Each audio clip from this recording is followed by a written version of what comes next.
Hey,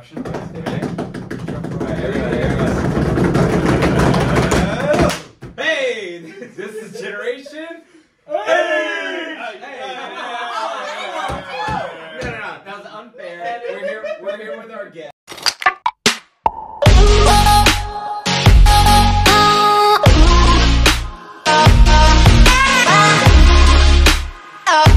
Dylan, and then we have Daryl. In today's episode, we're going to be having conversations with Adam and Amanda and their entire journey of going from successful corporate employees to that got old to now successful entrepreneurs, investors, wholesalers, and the whole nine. I don't think that there's anything they can't do that they won't be successful at. So, I guess we'll do it again. This is Generation Age.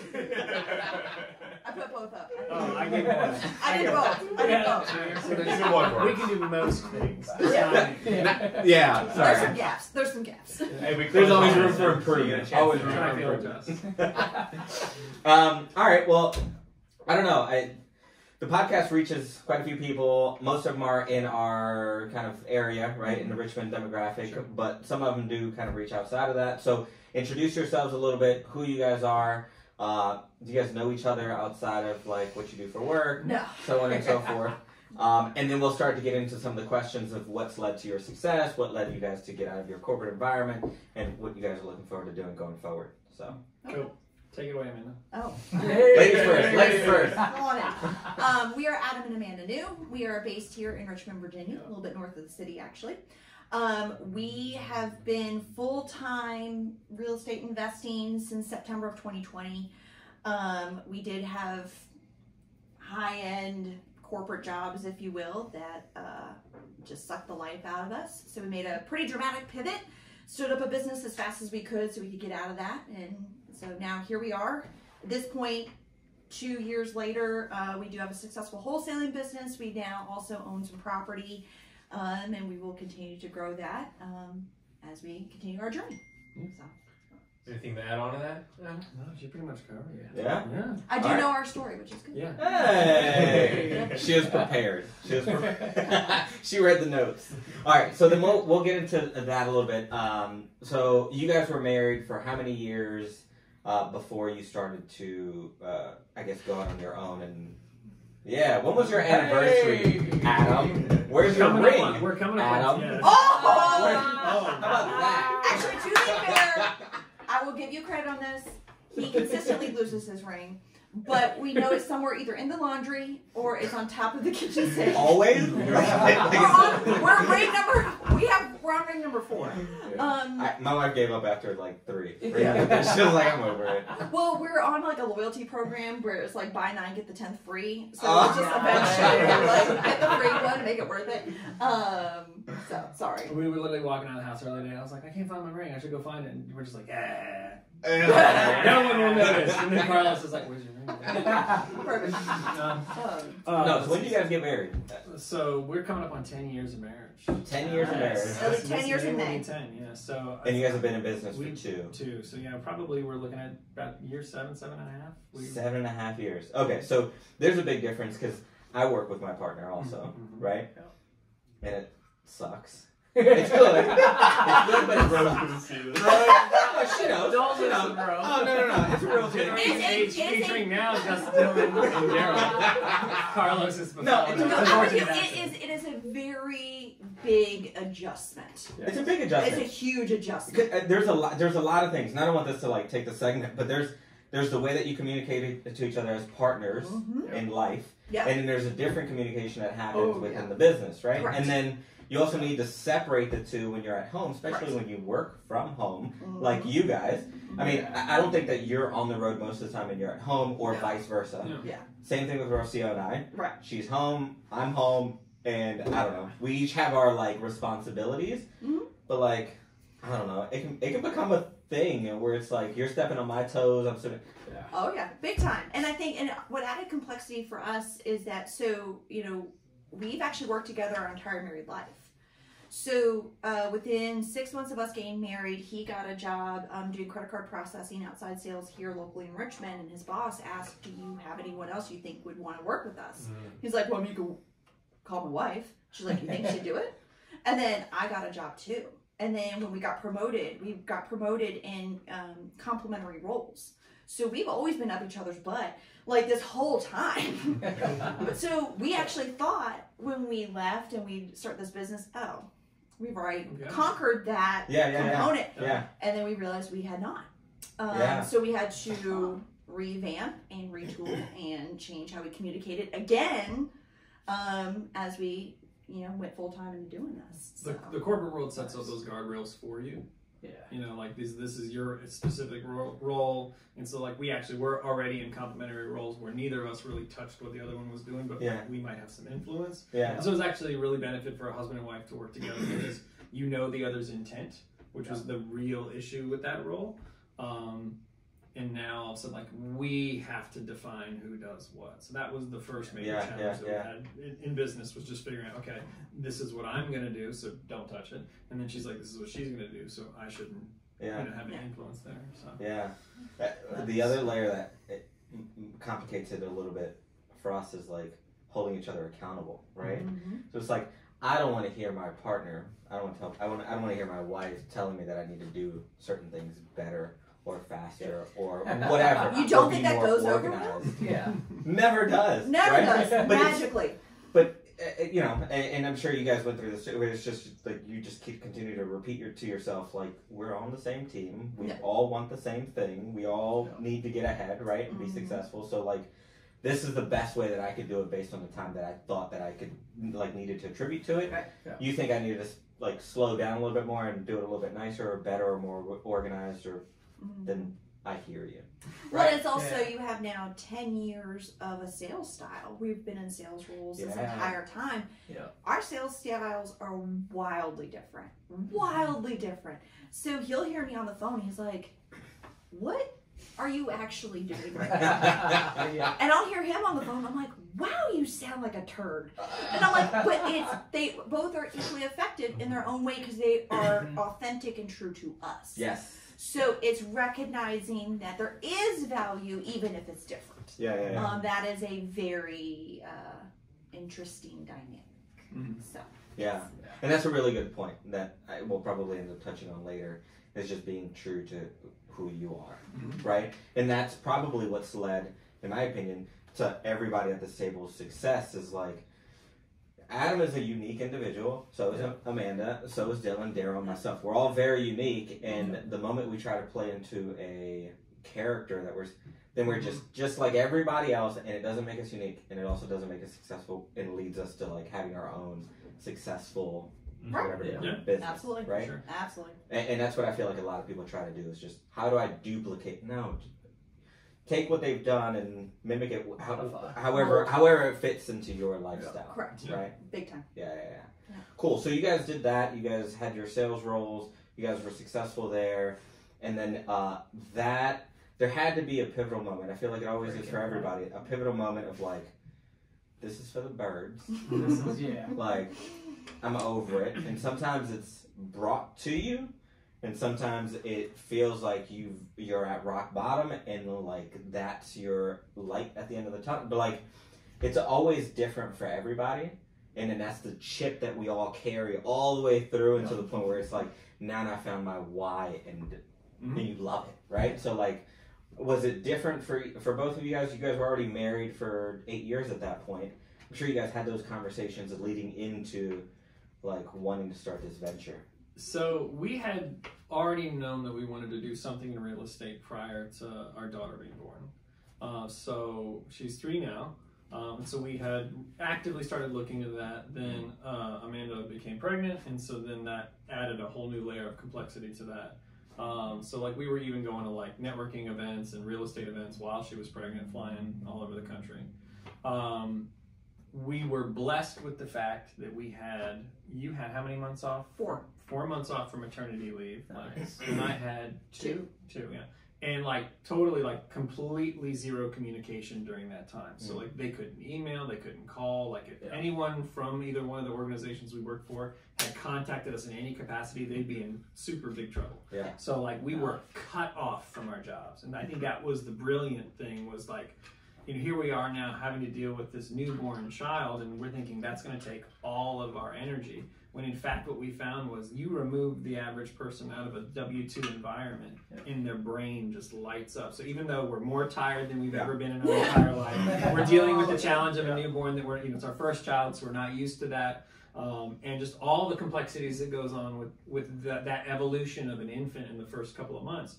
We're still like, we could do this, we could do this, we could do this. And so all these opportunities just magically started presenting themselves because we had eyes to see and ears to hear for the first time in a long time. Yeah. But then we came back from our leaves. Then we came back to work, and then shortly thereafter I got laid off. And then, Can we put a pin in that? Yeah. Because I feel like it's really going to take off after that. Yeah. What inspired the doing the real estate to begin with? Was it family? Was it friends? Was it just some book you read? Was Robert it Kiyosaki? Everyone says Kiyosaki. Yeah. That's not fair. We've always had an entrepreneurial background in that, like, my mom's always owned her own business. Your mom was a consultant. Your dad was a photographer. Like, we've always had this entrepreneurial background. Yeah. And we had a successful network marketing business, so we did that. And so we always knew, like, not working 9 to 5 was the route eventually it was going to take. The challenge is that when you're making 2 strong 6-figure incomes, like, there's a lot of money that has to get replaced. Yeah. So it was one of those things, we always knew it. And then once we kind of we realized, we actually had a friend of ours that had started wholesaling with another larger investor here in the area, and he was telling us about it. We just didn't know that was a concept. And then we're like, there it is. That's how you replace the income. And you saw the money in real estate, but then saw all the additional benefits of real estate. Yes. And we're like, but like the key was we always knew we could buy rentals. Yeah. But we're like, okay, $500 a month. It's gonna take us a long time per unit to replace all this money. You see wholesaling as an active source of income. You're like, oh, there it is. Yeah. Okay. And that's so you guys had Rich Lennon on the podcast, right? Mm-hmm. So Rich Lennon hosted a Saturday morning bird dog class, and a friend of mine was like, I'm throwing numbers up on a whiteboard at the Saturday morning bird dog class. You should come. Yeah. And so I was like, okay. I showed up and I'm like, well, I'm definitely not doing that. But now I am. So I'm not bird dogging for them. Yeah. But I'm like, okay, well, I'm hooked though. Like, tell me about this concept of wholesaling and whatever. Yeah. We can do it ourselves. Down the rabbit hole we went. And it was businesses like Rich's, which at the time, like, he did a ton of wholesaling. And he used that as a pipeline to his long-term rental business and everything like that. And so we're like, okay, so we saw how someone else had did it. Yeah. And then we're like, okay, well, we can do something similar to that, or we can at least do half of that, right? And we're okay with that. And you were still working full time at this time. Yep. It was just on your leave, like on your paternal. Well, this was actually even before Ellie was even a twinkle in our eye. This was probably about 2 years prior. Okay, so you were already So it was always one of those things where we're like, okay, that's there. And then we really like, okay, let's buckle down. We bought a course. Yeah. We started actually even doing direct mail. We went to conferences, but I'm like 5-6 months pregnant. So at a certain point, I look at each other and be like, this kid's coming. Yeah, we gotta like deal with that. And then other folks too, like Chris Jefferson was a big role model in that, like, he was like, all y'all running around trying to be big time flippers, and he's like, meanwhile, I figured out 2 years ago that all my money was made in wholesaling. Yeah. So he's like, I had a multi-million-dollar construction business, and so he was the person that probably the most influenced us as far as like, stop looking at this. There was this. I don't know why, but there was this chart that people would always show 4 or 5 years ago, where it was like the evolution of real estate, and it showed like the wholesaler, the wholesaler is this Cro-Magnon, whatever over here, and then all the way at the very end was like a money lender. Yeah. And so like you're looking, okay, so all the way on one side was the good, and all the way on the bad. We didn't want to be on the left side of that chart. Chris Jefferson was one was like, you don't really ever have to leave that, and you can just still make a ton of money. And so we were like, okay, it's just a social thing at that point, well, right? Well, I just think too, like, you can make good. Yeah, because you're right, and I think there is a point to be made that there's a lot of 19-year-olds running around that have seen a couple of YouTube videos, and they're full of excitement and energy, and that's all they have. Yeah. Right. So like, I get that there's that piece, but like, there is still a business behind wholesaling to be had, and if you never evolve past that, you can still be a millionaire wholesaler. Like, that's how we know. We come across them now with regular people. Absolutely. So, so now those millionaire wholesalers are our peers, not like a thing to aspire to. Yeah. So that's the piece where I'm like, okay, now that we have the business in place, we can cherry pick from that things that are like, this is a house for us. Yeah. So You've been in many of them. Yeah, so, which is a nice position to be in. Yeah. Okay, so then, so to get back to the story, so you both went back to work, right? And then something happened. Bam, you get laid off. Yeah, so I get laid off, and I was like, okay, this is like, now we have to get serious about all this, because there went $170,000 worth of income out the door, and then within 72 hours, I was recruited by somebody literally off of LinkedIn, and they paid me over $130,000 more than I was making before. And so I was like, all right, let's do it. I'm just gonna say yes. Let's just take a risk on this, because they just were backing up a money truck. And then I was like, all right, let's do this.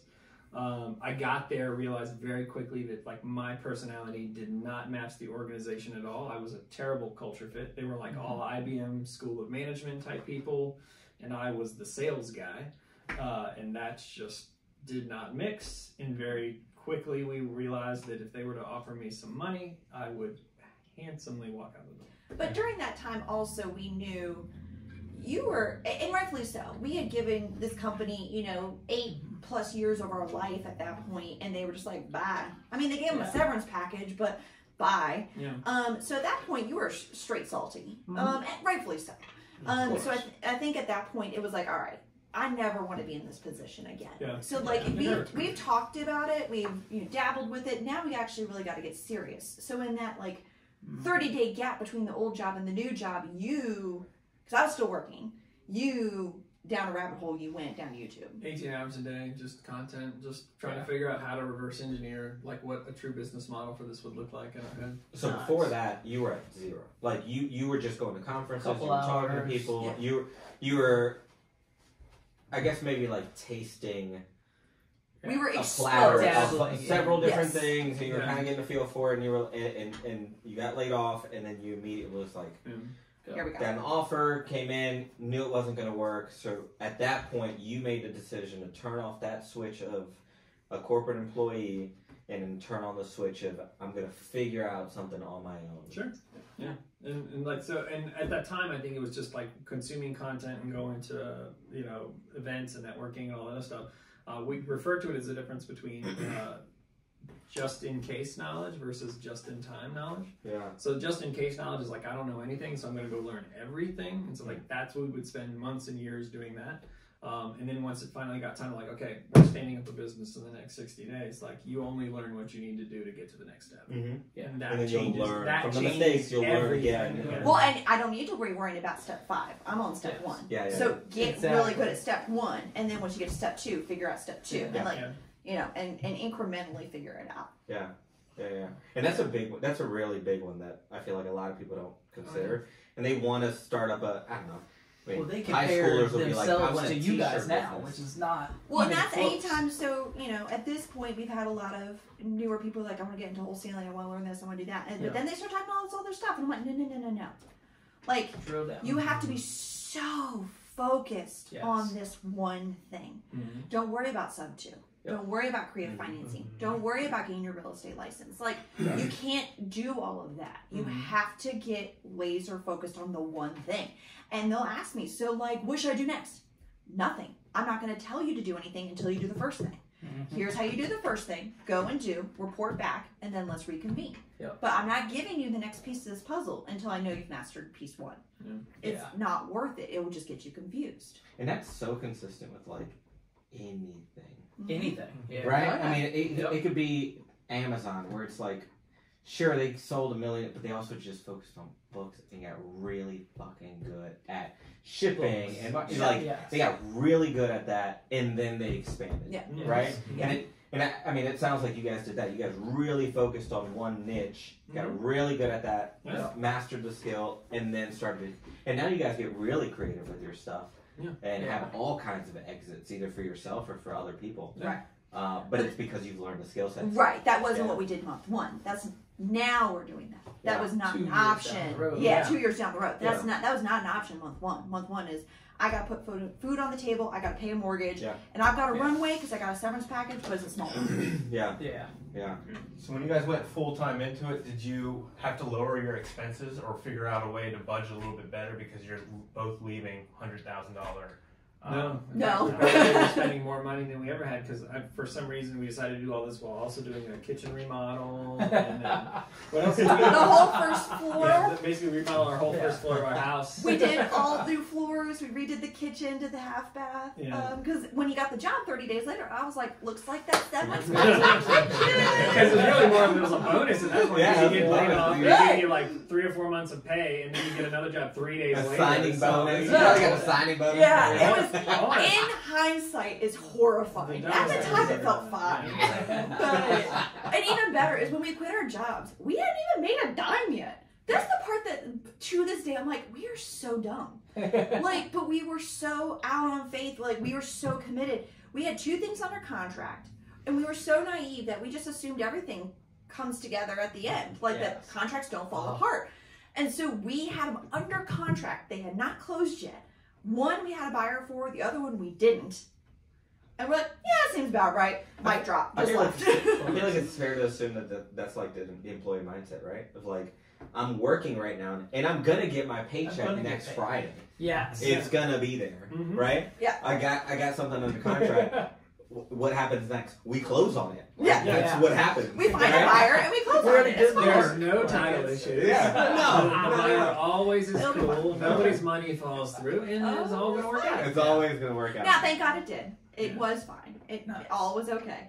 But in hindsight, now knowing 2 years worth of experience, I'm like, ooh. Like, I would never recommend anyone do what we did. Never. Because you guys had a newborn. You guys had a...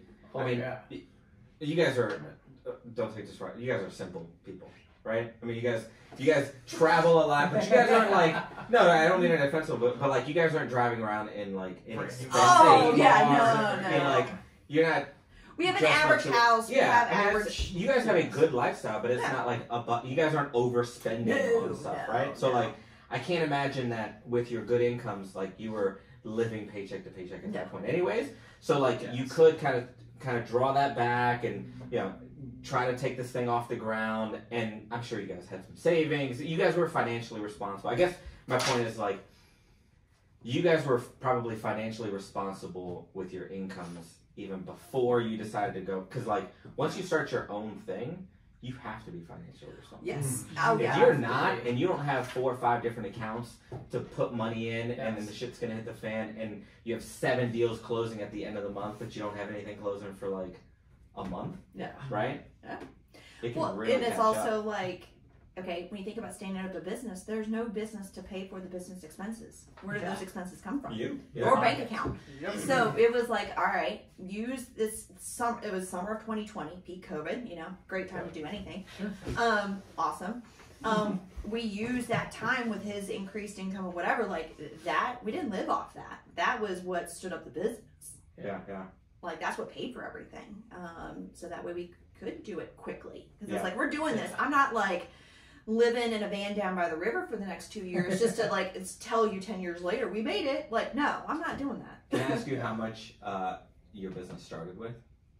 Your first deposit into like your buy-in into your business, right? What was your deposit, your personal contribution to your business? So we started with $5,000 a month in mail. $5,000 a month. Just mail. Just mail. Just mail, $5,000 a month. A month. CRM software, mentorship. I mean, when we did it, and that doesn't include the $5,000 we spent in mentorship. That doesn't include the $5,000 course we took the year before. I'm just saying, from the jump, it was $5,000 a month. So I would say the initial investment was probably about 20. Yeah, okay, probably. So we add it all up. If you did it again, you would say, okay, I'm gonna have to put 20 in if we started at 0 once again to have. Okay. Because, so here's, and this is another thing I talk about a lot when people are like, how do I do this? You always exchange time for money in every decision you make. We were willing to spend more money than the average person is willing to spend to shorten the time. If you do not have that $5,000, don't sit there and say, well, then I can't do this. There are, and because I talk to people all the time, I'm like, here are the other ways, then you need to do it. You're not going to mimic my plan. Our plan was curated based on our limited time, but income. Yeah. And it was curated by someone who knew what they were doing and sat there and told us what to do. Yeah. And said, okay, based on what you were telling me, here's the plan I'm developing for you. And I've done the same with a few other people, but their plan was not our plan. Yeah. Because everyone's got a different circumstance and different goals that they want at the other end of the tunnel. Yeah. So, so just if you're hearing this, you don't have to spend that type of money, please. Actually, don't. You know, there's other ways to do it. That's just what we had to do. Yeah, different strengths. Just focus on your strengths, right? At your point at the time was you were in a financial position to do so. Yes. And you wanted to speed up the process. Some people don't, right? No. So whatever your strength is, you have a bunch of time, do that. Do it a different way. Okay. Yeah. Cool. You guys want to go in on some techniques, wholesaling techniques? Yeah, like when you were started, you were saying 5,000 towards mail. What else were you doing to get that streamlined and? Because I'm sure this is like anxiety driven, right? Whereas we're spending 5,000. And you're just waiting. We're waiting for these phone calls. And fortunately, we picked one that has the longest sales cycle, so mail. So that's always great. When $5,000 a month is going out the door and you're on month 3 and still don't have your first deal. I was gonna say, how long did it take? I think it was 4 months of mail before we started in June. We got the contract in late August. Okay. Wow. But the average, so different marketing produces different results. Yep. So mail, you're just, typically it's high equity. But that doesn't mean there's any motivation. So usually the time from someone reaches out to us, the time it's under contract is 40 plus days. That's a long time. Yep. There's other marketing channels that are much shorter. Now, there's pros and cons to each one. So we picked something that was predictable in its results in terms of a response rate and things like that, but it's going to take a minute. So in the meantime, we drove for dollars and things like that. But the big thing was that recognizing that every phone call costs money. So like, if someone's calling, I'm answering it, I'm nailing the phone call. Didn't mean I did. That was many a conversation. There were some really bad phone calls in there, but like it was, I have to hone in on this skill set and get it really, really sharp and dialed in and make it sound like me. So that way I know that this money is not being wasted. That's so hard because like, those are reps, right? Like you have to get the practice in. And sure, you can like practice in the mirror or whatever, right? But like, it's not like a warm. That's a lead grenade that we pull the pin on, and you're like, what do you want to do? And it'll amaze you, like, you'll get on the phone with somebody, and you'll be like, this person is a jerk. Like, and they're just not nice, and there's no, I'm going to go through with this just because I need the practice. There's no way this deal is going through. And then you'd meet them in person, and they were delightful. And you'd be like, who was your alter ego on the phone? I'm talking to 15 people and whatever, and I'm having you all on there at the same time. You show up, no one else is there. The 3 people that they did call, 2 didn't call them back. Like just all exactly. One just no showed them, and here you are. You're their only option, and boy, does that take them down. And you just, I think ultimately what we figured out though is. If somebody wants to sell their home, truly wants to sell their home, and has a genuine motivation, there's not much you can do wrong. If someone does not want to sell their home, the opposite is true, right? So like if somebody does not want to sell their home, there's nothing you can say that's going to talk them into it, right? If I knocked on your door tomorrow and said, I'd like to buy your house, you'd be like, I don't need to sell, I'm good. Like, why are you standing at my front porch? I know, but I really want to buy your house. You'd be like, I really don't want to sell it to you. Right? If the opposite was true and you just knocked on any random person's door and they had the motivation and they had the need, they'd be like, you're an answer to my prayers. So like it's all about them, and I think that's what we do in the beginning is we make it all about us. And so at the end of the day, like mail worked really well in the beginning for us, but like it took forever. What felt like forever, especially when you're spending what feels like large sums. Because it's lagging, right? Because like once you started in June, you said, so in your July was pretty. So like it started rolling into it. Where it builds, and you have more people. And the problem, the challenge with mail is you got a follow-up sequence now that you got to develop. So now you're developing a pipeline. So something that they mailed us, they got our postcard in July, they're finally ready to sell in November or December or whenever, so you have to kind of keep that train moving. You mean keep sending the mailers? Is that what you mean? Keep sending the mail, and if you've talked to them, keep following them. If they tell you 2 months, you call them back in a month. If they tell you 6 weeks, you call them back and forward. Like you just keep following up with them. Now, were these things that y'all were doing yourselves at first, and then after a while started to get, do y'all have virtual assistants doing that for y'all? Or? You're looking at... No kidding. Yeah. Okay. Yeah. So I handle all inbound calls. Wow. And Adam handles all disposition. Nice. So it's all me. That's all me, and then it's all him. That's awesome. And then the appointments that we schedule, we go on together. Yep. So now, how long after you sent those first 3 months batch of mailers, what did you do after that? Did you just keep on pounding the mailers, or did y'all kind of evolve into other forms? We started doing other things. So I guess it was fall, like November, December of that year. We did mail, and then we layered on top of it Google pay-per-click.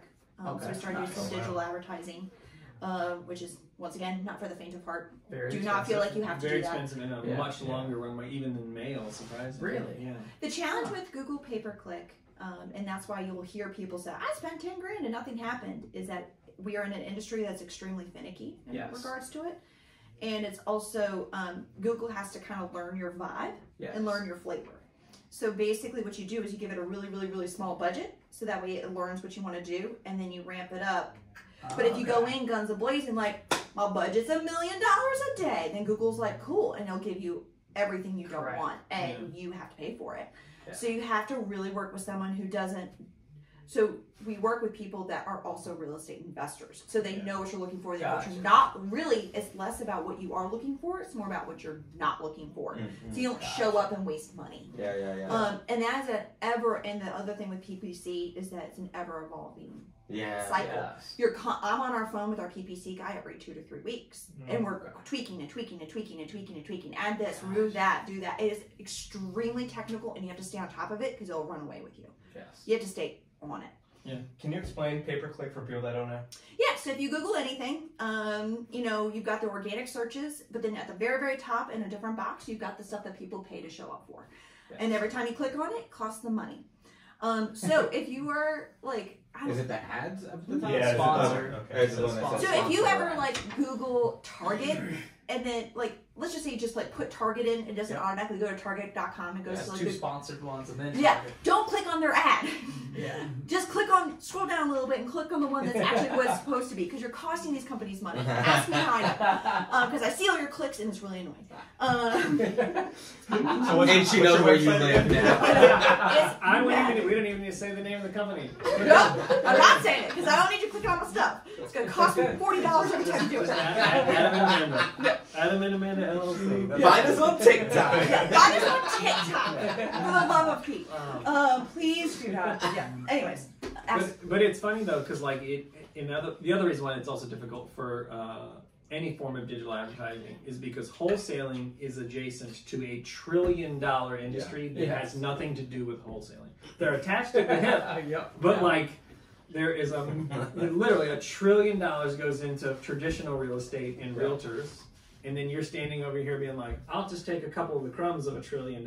And that still can make you wealthy, but like at the end of the day, like you're trying to say, I don't want any of that.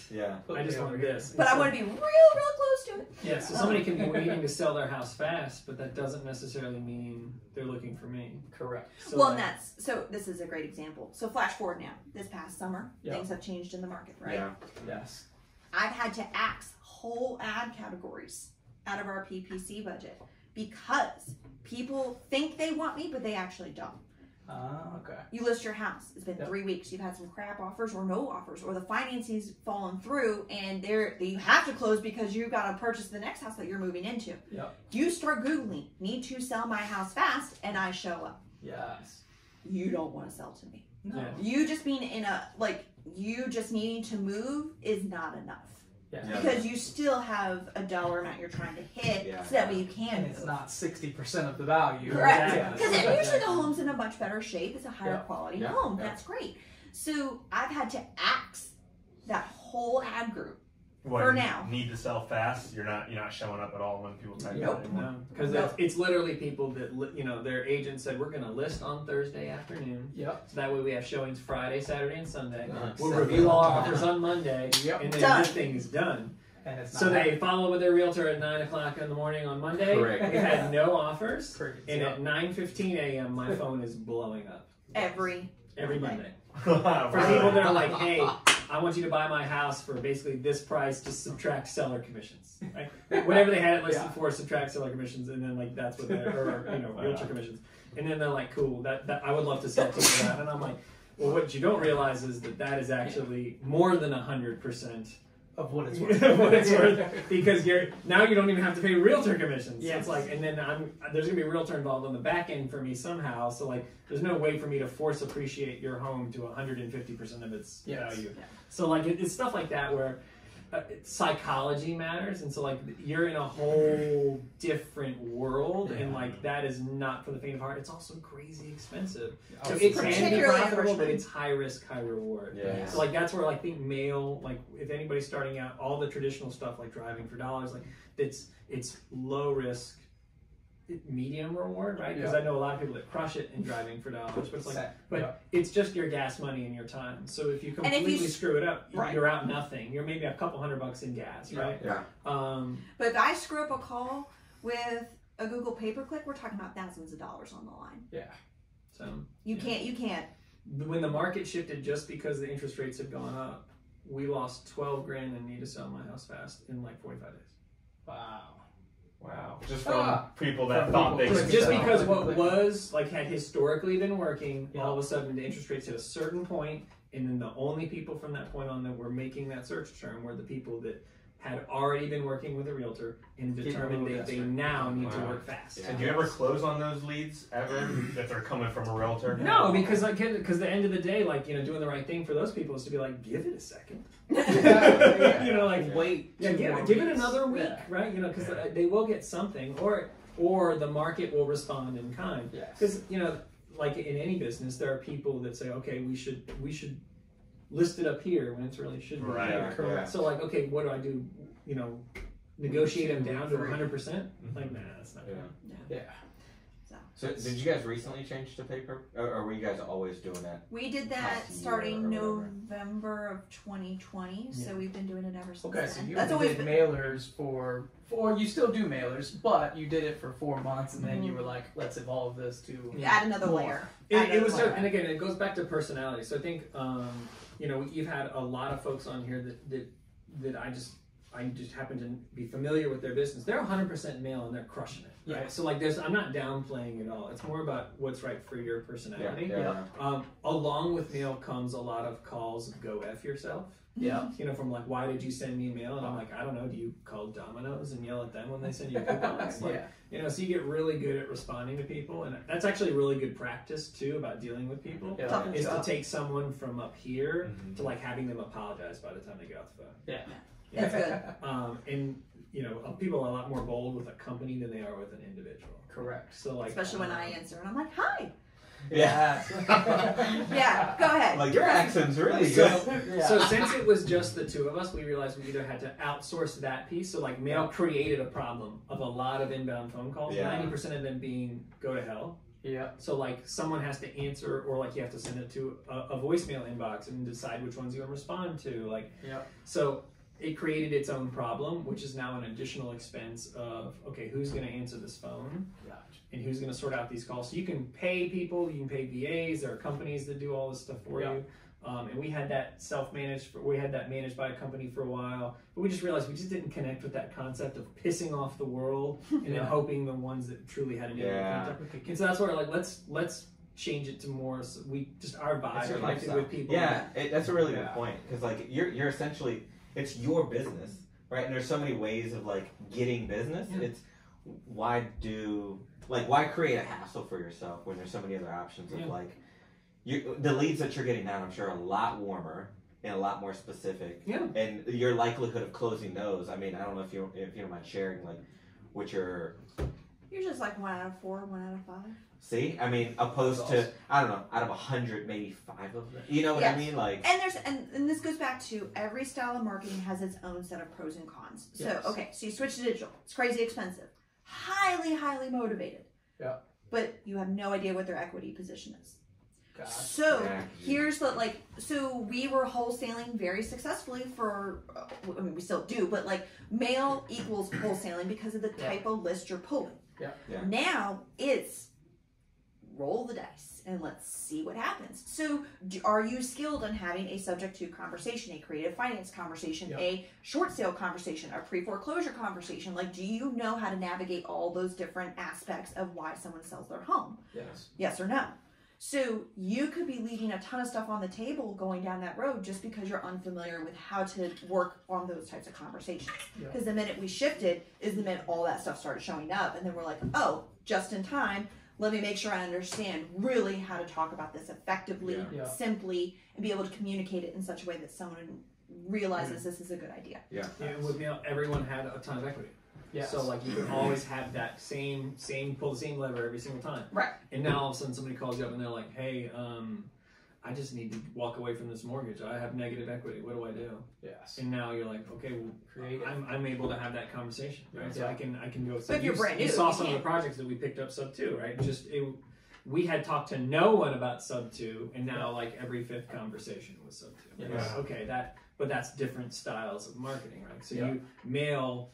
What you put in is what you get out, right? So if you're targeting high equity, you're only going to get calls from people with high equity. Digital is just at random. Gotcha. And so that's when we started to have creative conversations. We didn't necessarily know we wanted to have creative conversations. Some of them work out, some of them don't. You know, but like we're starting to see now a lot of people that had bought a year ago at the peak and are now trying to, move because of, work wars. Anything. So mostly it's just moving for work, right? It's always, most of the time it's actually good. But they're like, hey, I bought it and paid $20,000, $40,000, $50,000 over asking. And, I just talked to an agent that said, like, you're not going to get that now. So if you're willing to bring $35,000 to the table to close, like, I'd be happy to represent you. And they're like, that's not acceptable. I have $8 on my checking account. So then they call us thinking like, well, is there anything you can do for me? And it turns out that there is. So it becomes a win-win for those folks. So now if you were to go back, the market has shifted, like y'all pointed out. Going into where we're going, where do you recommend newbies putting their money into? Because you say not $5,000 in mailers and so forth, but where would you kind of spend your time? And what are y'all doing that's new? It depends, because it depends on their time, their budget, their whatever. So I can have 3 different conversations with 3 different new people and have 3 different plans that I'd recommend. Gotcha. It really, really, really depends. I think they all work if you work them. So like if you're going to do mail, you do have to go through that voicemail box and figure out which ones you need to call back. Don't ignore it. Respond quickly. Like if you are going to drive for dollars, actually skip trace them and actually call them. And not just call them. Call them. Send them a text, send them a piece of mail, bang on the door. Like, go as deep into whatever you choose to do as possible, because then that's where the fruit comes in. Because every one of those is a layer, right? Well, a lot of people, they do one of those and then they stop. They don't puncture through all of them to get to the core. So that's where, like, you really, especially when you're trying to throw your weight around against larger companies, which every market has large real estate investing companies, you have to go deep because they're built on volume. They go wide. And that's okay. Like, that's what they have to do. Then you have to do something different. You got to go as deep as you possibly can. And that's where it's like, you call them, you text them, you send them multiple pieces of mail, you bang on their door, you send, put a Post-it note on the front step, like whatever, but you have to go deep where everyone else goes wide. Are you still keeping deep, or are you kind of going wide a little bit? Because you guys have been in the game for a while, right? And like, you guys have honed in on what your strengths are and what your skills are, what you want out of your business. You're diversifying a bit.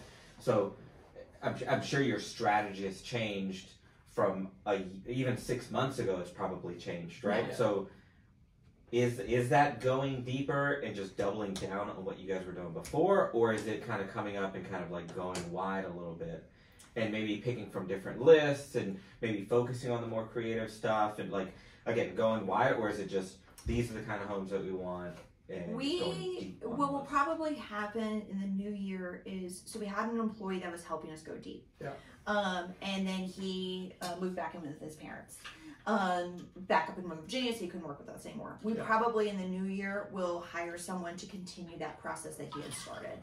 And that's the depth. We do not have time to go deep. Deep is very time consuming. It's a lot of sweat equity. So you need someone, in our case, we need someone who can do that for us. And stay super niche, super tight, on very specific lists that we're looking at and let them go and do, while we focus on the immediate, the stuff that's coming in and just we got to handle. Yeah. So.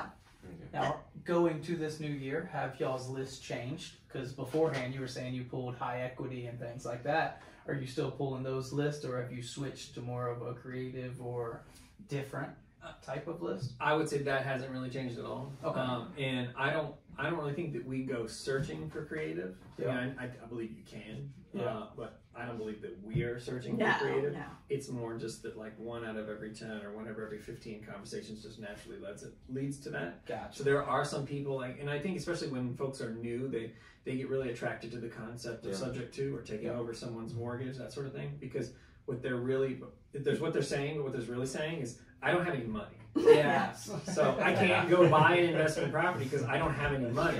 So you know what sounds really attractive is this concept of like someone giving you a house and just taking over a mortgage. That is a very attractive concept to someone without any money. Yeah. And their entire programs and communities built off of that. And I think that educational piece is important. What we've found in practice is that you can't have that conversation with every person. Yes. So we stopped looking for it, and we just waited for it to self-identify. Yeah, Gotcha. I think the big key is that don't think everything is the same thing. Yes. Like some sellers are a nail, some sellers are a screw, some are like, so don't beat a screw with a hammer and don't beat a nail with a screwdriver. Yeah. Like let them reveal themselves to you based on their life and their circumstances, and then pull out of your toolbox the appropriate tool that is going to be the win-win for them. Yeah. That's probably the best way you could put it. Yeah, it's just, I mean, just go in and you're going to get more out of it by just listening. Asking questions. You are. I mean, they're going to show you how desperate, right? In a negotiation, same thing. Just shut up. Well, you're going to figure out what their pain points are and what position you need to take. How much do you have left on the mortgage? Well, you're thinking it's worth about $200. They've got about $205 on the mortgage. Okay, well, I'm not gonna there's no way some of these things just automatically get canceled. I can't offer you $160 for this house. And to kind of take it like more philosophical and a little bit deeper, it's what is your objective when you walk in the door? Is your objective to buy a house, or is your objective to help somebody with the situation that they currently are in? Yes. Those are two very different conversations, and people know that. People feel that energy. So if your objective is, I'm going to come in here and I'm going to just listen and I'm going to find an opportunity to create a win-win situation. Yes. I'm here to make money. This is not a charity. Of course. But I'm here to help them achieve the goal that they're trying to achieve.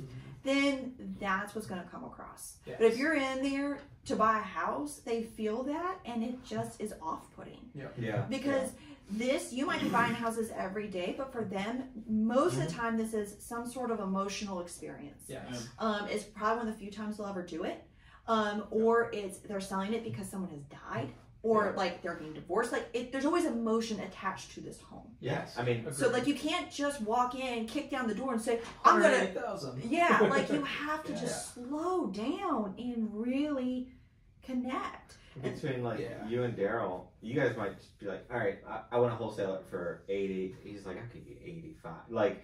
The 5,000 for you, it's a number, right? But for them, it's that's their life. It's a big difference for some. Well, it's like that house. Yeah. So many of y'all saw this. A house that was, probably one of the worst owner-occupied homes we've ever seen. Oh yeah. Yeah. It's fine. But the reason why I went under contract for the price it did is because they had a very, very, very specific target. I need to purchase a single wide on a plot of land to perk. Here's what I've been told it's going to cost. I need that amount of money. Yes. Yeah. Do I want to pay that much for that house? Absolutely not. No. I assure you I do. Most folks offered them half of that. Yeah. But do I recognize it can be done? Yes. Yeah. All right. Then that's what we need to do. Yeah. They have a target they have to shoot for because nothing else will work. Yeah. They can't afford anything. Yeah. The house has to pay for this. They don't have anything else to supplement that. Yeah. And I had other investors call me after it closed and go, "How did you do that? How did you actually move it for that much money?" I was like, "Well, it's the amount they needed." Yeah. That was it. They were like, "If you can make this work, it's yours." That's awesome. That's it. That was all there was to it. So again, it goes back. There was a human being behind it. We had no idea what. I mean, we had an idea of what it was worth as a wholesale property to an end buyer, but like we had no idea whether there was a market for that in Prince George County. And it turns out there is. Yeah. I mean, we had by the time it was all the way at the end, there were 3 or 4 people circling it at the exact same time. It was phenomenal. Like it was just, but we've always said to everybody, like whether they're end buyers that we're dealing with on our buyers list, or if they're sellers that are selling to us, like the easier they are in that process, the more money they get. Yes. It's the guys that are just like trying to go round for round, just trying to beat you up and do whatever. Like I'm like, I don't like you. Yeah. Like I don't personally like you. You may want to do business with me, but like if I don't like you, like sorry, I'll give you 30 for it, right? I'm just like to make it worth you being a pain in the butt to work with. Yes. You know, and that's I imagine many of you guys have dealt with that in industries. You're like, in order for you to work with me, you probably charge me twice as much as the next person. That's it. Yeah, that's fair. That's fair. That tracks. But like alcohol, I had to buy alcohol. Yeah. I was like, all right, what does a 6-pack cost every single day? I totally understand. But like we just walk in, we treat them like human beings. What's your goal? And we ask crazy questions like, what's your goal? Yeah. Like normal conversation. Like this isn't a sales conversation. It's just so what are we trying to get accomplished? What have we done so far to try to sell this thing? Like what have we done? It needs to be a win-win, right? Absolutely. Everybody wants to walk away feeling like a winner. Don't go in there and be a car salesman. That's fair. You feel a car salesman. You walk in Absolutely. Absolutely. Have you guys at all worked with agents? Mm-hmm. Like reach out and get agent referrals, like pocket type listings, that kind of stuff, or by like you've given deals to agents for them to sell that way, like wholesale. Have you guys done both, or is it just a wholesale? So we've had, there are a lot of realtors here in the area that work with investors and will kind of vet houses on investors' behalf. Yeah. So we get a lot of those where they're like, hey, I'm not the one buying it, but like, it's someone else. Everything comes to me. The agent is on our buyers list, and that agent is networking with their own pool of buyers, and we just respect that. So if it keeps coming back, same person keeps coming back around, we then divert them back to their original agent. Yeah. So we're just trying to. It's a give and take. The reason I asked that is because right now, as you guys had just recently mentioned, there's a lot of people that bought houses a year ago or before that bought rough loans, just overpriced, whatever. And now they're finding themselves, or investors that bought bad deals that they just didn't turn in a fast enough pace, that now they're having to sell at a loss or for scraps, right? So like, are you guys, so beyond the like, it's a perfect cookie cutter house that somebody lived in for 5 years, so beyond that, are you guys finding pocket listings from agents that are like, say for example, one of us, called, I don't know. I don't want to name an agent that that we all know. Bob. Like, I'll call Bob and be like, hey Bob, like I have this house. I'm not going to work on it. Like I have too many things going on and the market's going to shit. I just want to unload that, relieve some stress. And then they'll refer me to you, and then you'll... We haven't seen a whole lot of that quite yet. The more we become known in Richmond, I think we've noticed that that's picked up. Yeah, but we're not actively pursuing because you guys are at that point like problem solvers, right? Like you guys are, okay, well, me as an agent, I can't do it, and my investors as an agent, the ones who, I'm representing the houses that they flip. My flippers aren't buying houses anymore, so let me have you meet Amanda. Right? Let me have you meet Adam. Okay. So I was just wondering if that's been like ticking up lately. Don't you think in that situation that Bob would just want to put it on the MLS himself instead of? I don't think. I mean, most of our conversations are with people that are just like, I don't want to deal with this. I don't want to, Yeah, a lot of times what we've had an uptick in is houses that were on the MLS, the listing expired. So that's what I think. Is like they see it, right? So like as a seller, I'd be like, well, Susie's house that's really nice is selling for $200, let's say, right? And it's been pending, or it's been sitting on the market for 60 days. And mine, I need to get 110, and it looks like shit. Yeah. Right? Yeah. It's not gonna move. Yeah. Like, so let me call Bob and see if he has options for me. That's what I was curious about. Is if you're getting the Bob. Yeah. No, it's more so we are getting the seller that attempted it on the MLS. It was there for 90 days. It pulled, and now they're coming to us. Yeah. Do you see that going up?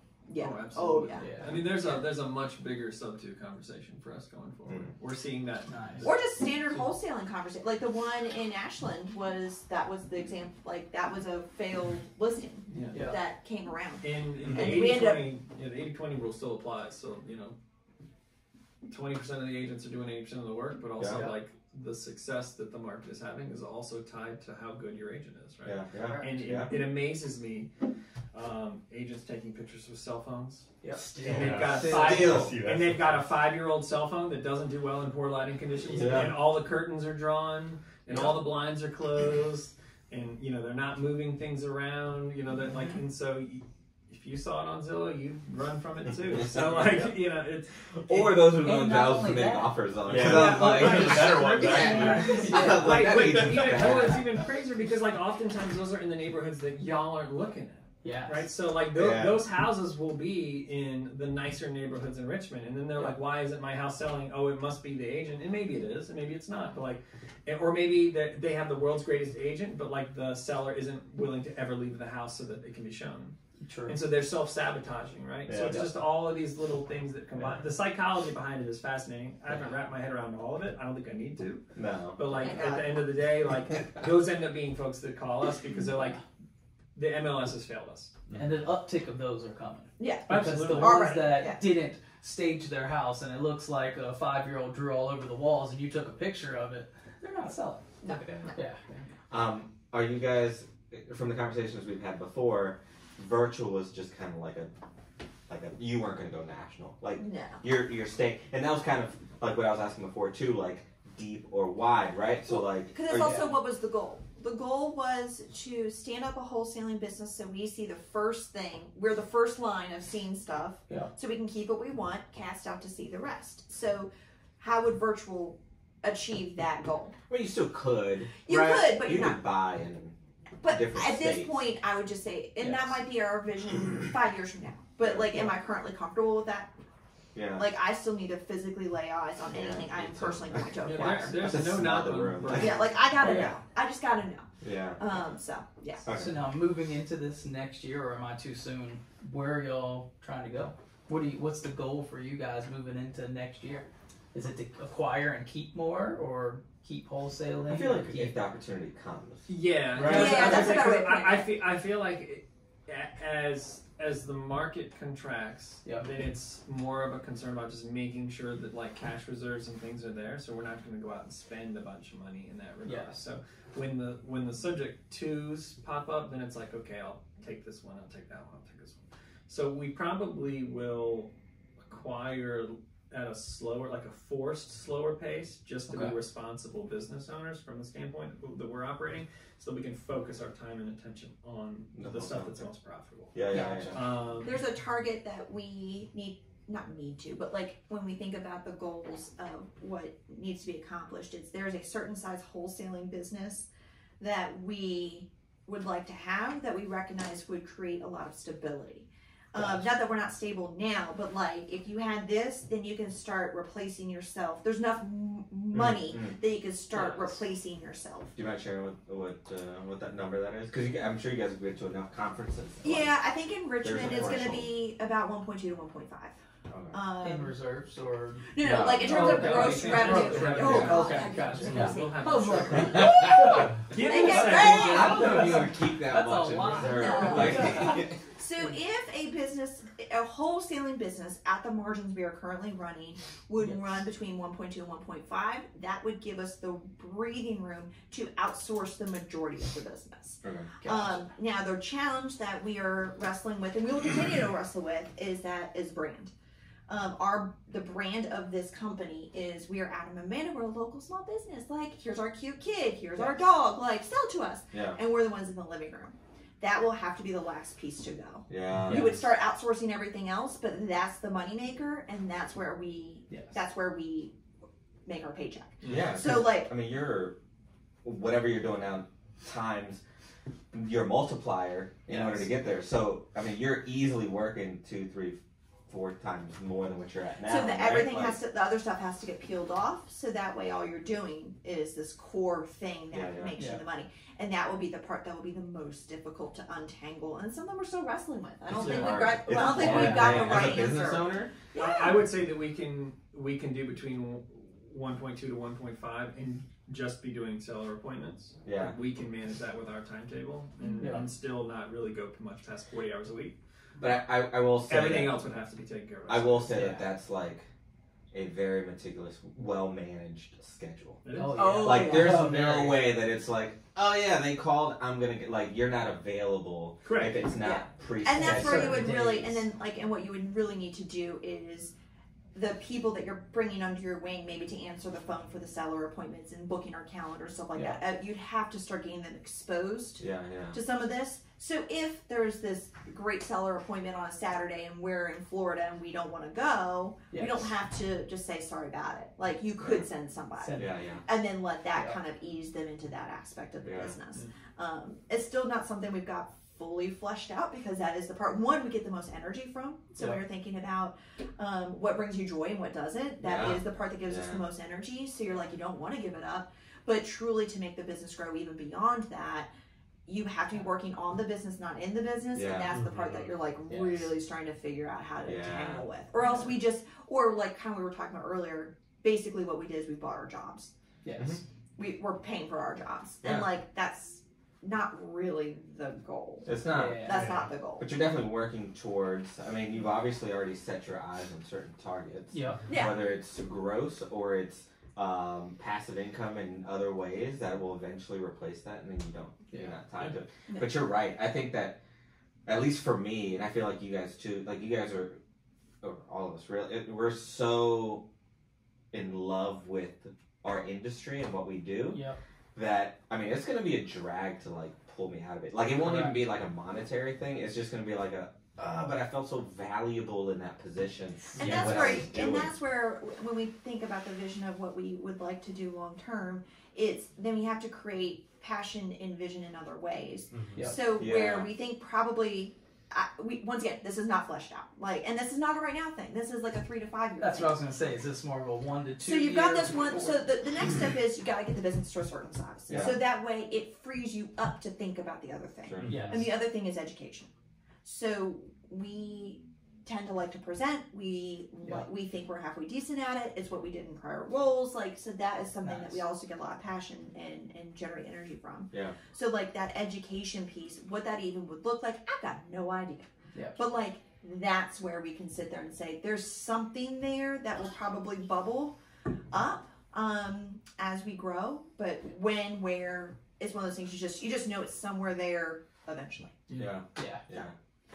That's really cool. That's cool. I mean, I have more questions, but we can. Oh yeah, no, go for it.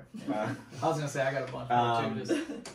I'm curious because I'm curious about the conversations that happen in the living room. Okay. Because usually in our living room or in someone else's? No, not your living room. Okay, thank you. I know just speaking of being specific, the living room. The living room. The seller's We're not living moving room. past the living room. No, because you know, I just wanted to dispel it because, like, we all know a lot of wholesalers that are really good people that have the best of intentions. And to your point, are just looking to go into a living room and how do I help you solve your problem? And I'm sure there's a way that I can do it. If I can't, maybe there's another resource that I can point you at, right? Like, that's really the objective of your industry.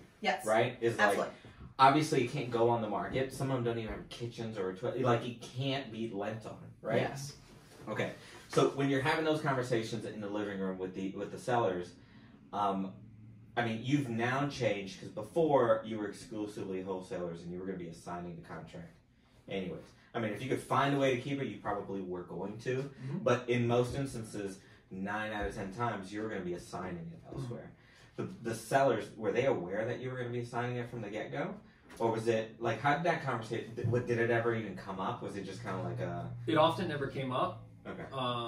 Some were aware, some weren't. It also depends on how agreeable of human beings they were. You know, so oftentimes I already had somebody in mind for this particular project before we ever signed paperwork. So, you know, Sometimes yes, sometimes no. So I know it's not much of an answer. Yeah. No, I guess you were going in, and if they ask you the question, hey, so you're going to be, can I come in a month? You're going to be working on the project. And you're like, yeah, it's not going to be. I think you see my hand. Yeah, most. Well, yeah, exactly. Right. That's actually the exact answer. So look at us. Well, and I think so. I just. From that point, I'd be like, I'm more of a project manager. I'm a nerd. I just tell them I'm a nerd. Like I'm not swinging a hammer.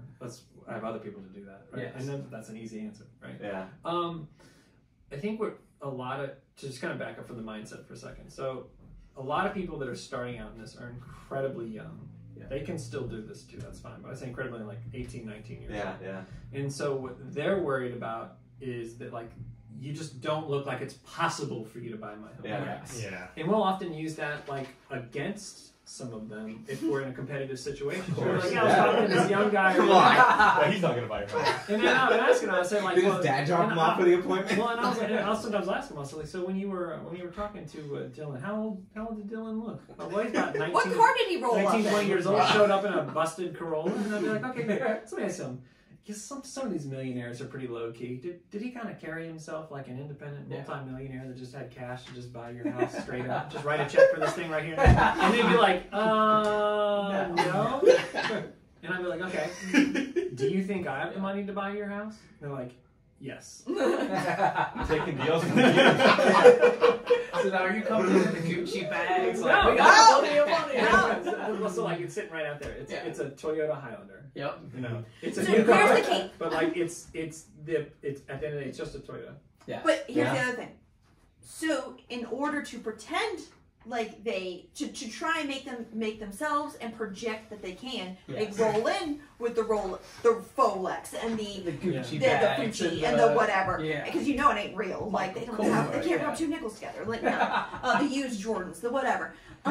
Where we just roll in, and once again, it's how you carry yourself. Yep. Like, yeah, I'll buy your daggone house. Like, and there's no posturing, there's no whatever, but there is a level of confidence that just this is what we do. I'm Adam. This is Amanda. We'd like to buy your house. Oh, are you guys with some company or whatever? No. I'm Adam, and I want to buy your house. Yeah. Plain and simple.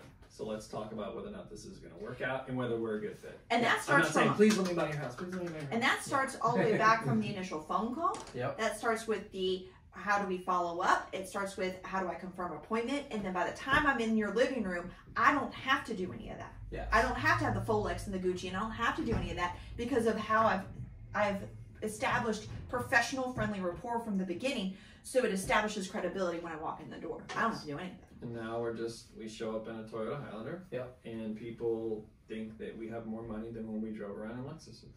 So we've actually downgraded our vehicles. We've downgraded the way we dress. So that's what I was going to touch on. Exactly. I found that I have more success wearing the most average clothes. This is about sweatshirts. Yeah. This is about as dressed up as I've been. Yeah. So I put you wear collared shirts and buttons up. Yes, you're welcome. I did my hair. I'm actually wearing makeup. It's a big thing around here. Big thing. No, I mean, let's be honest. Like the people that we know that have been doing really well and have done well in this industry. You look at them, and I mean, you can't pick them out of a bunch at Kroger. There's I would say, disheveled is probably the most accurate. The more disheveled, the more successful you probably are. And some of these guys will show up in a $100,000 car. You're buying a $40,000 house. Like, so, like, let's be real here. Like, you look like a jerk, right? You know, and you're just showing like a up. tool. Look at these. And they'll show up in suits. They'll show up in suits. And like, what are you getting, a crawl space now? Yeah. This doesn't make sense. Like, you know, it just feels like something's off. And they can't quite figure out what it is. It's just your energy you're putting off. They're so good. I'm gonna get got by this guy. Yeah, and immediately go into like. Well, and it's meet them where they're at. Like I learned that very quickly. So in credit card processing, I had Hanover County and Henrico County as clients that I was working in within those counties. Yep. I rolled into some alternator repair shop, and because I worked for the bank, I had my pantsuit and I had my little laptop bag, and I'm just and whatever. And I look like the cat's pajamas. And this guy is black, not in race, but in dirt.